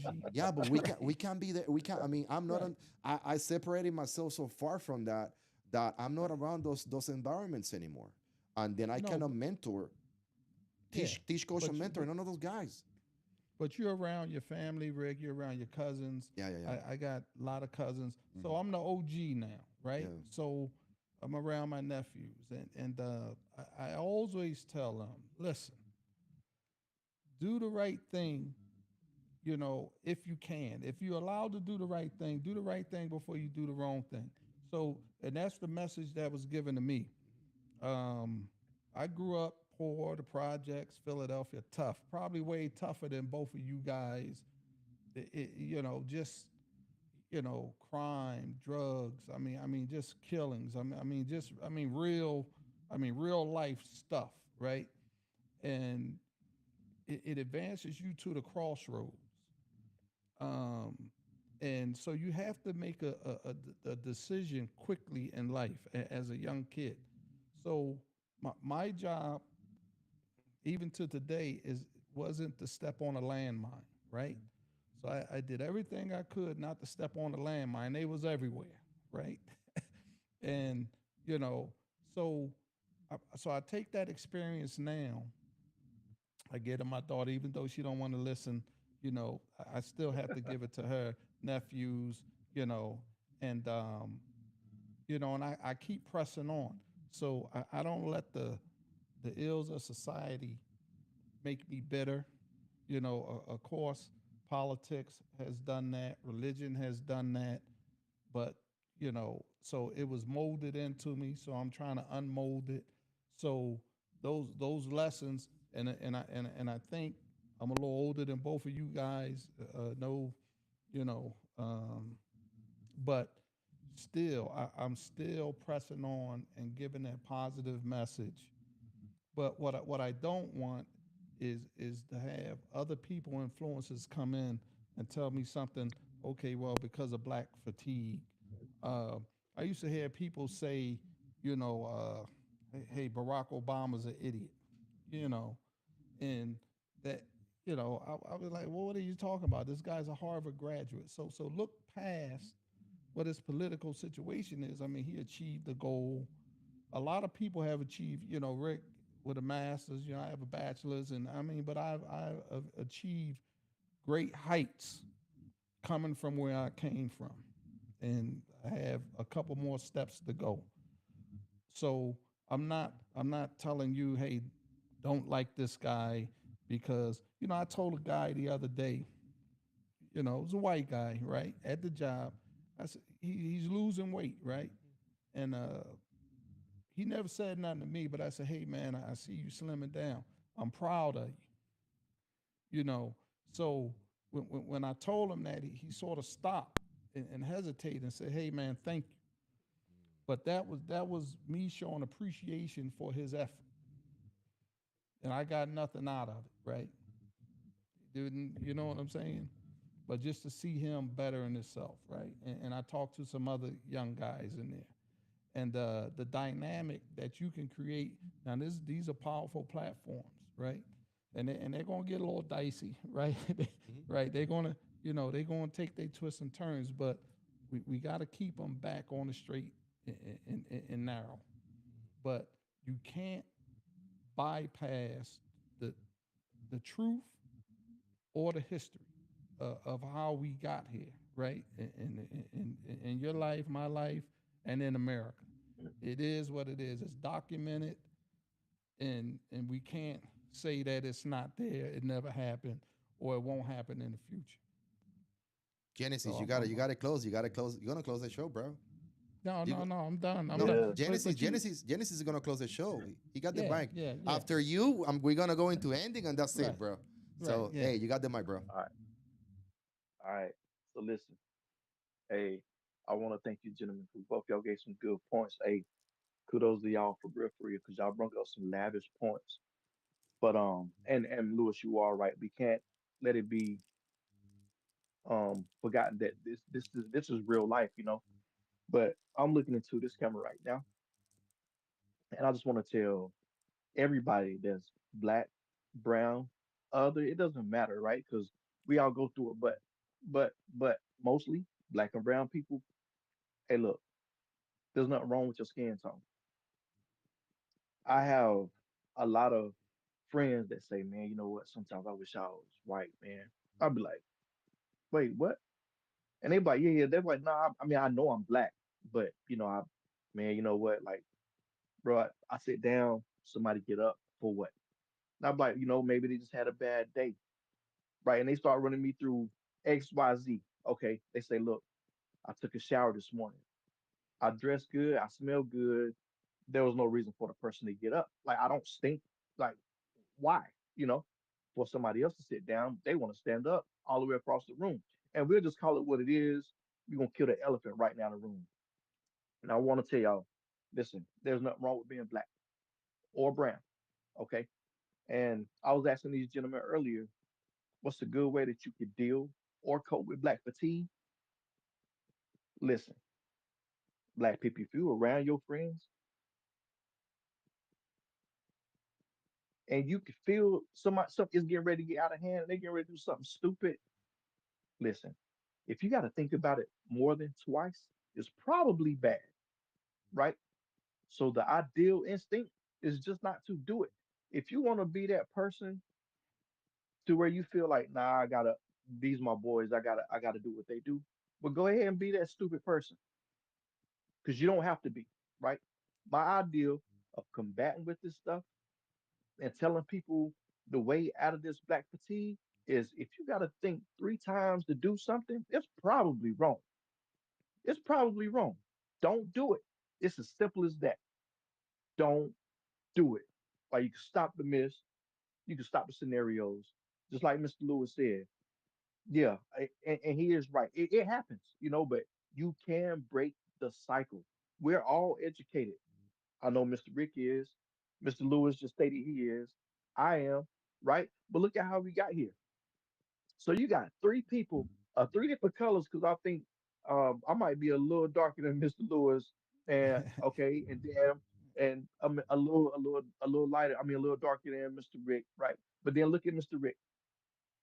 You ain't gonna tell me now. I know y'all can hear his condensation. When I say condensation, I mean the way he speaks, right? So you could tell when he opened his mouth, you could tell he's Puerto Rican, or I'm gonna say Hispanic descent because I'm gonna go with that better. You could tell he is of Hispanic descent. So look at what we've accomplished. There's no way you gonna tell me, oh, you know what? Nah, you got three people right here on this camera that made a path, broke the system. Period. I'm gonna tell you the only way and the way to deal with this black fatigue is remove yourself from the situation. Don't care if you that person. Hey man, you seen us getting ready to go do X, Y, Z. Why you didn't come? Man, be that person. Say, look, I ain't do it because it was stupid. I didn't go with y'all because we was getting ready to get in trouble. That's why I didn't go. Do that. The only way you can break this systemic facade of black fatigue is keep your own self out of trouble. Now, I get it, younger guys, right? We're older than y'all, right? So half of us got families, right? And we're married, settled down, right?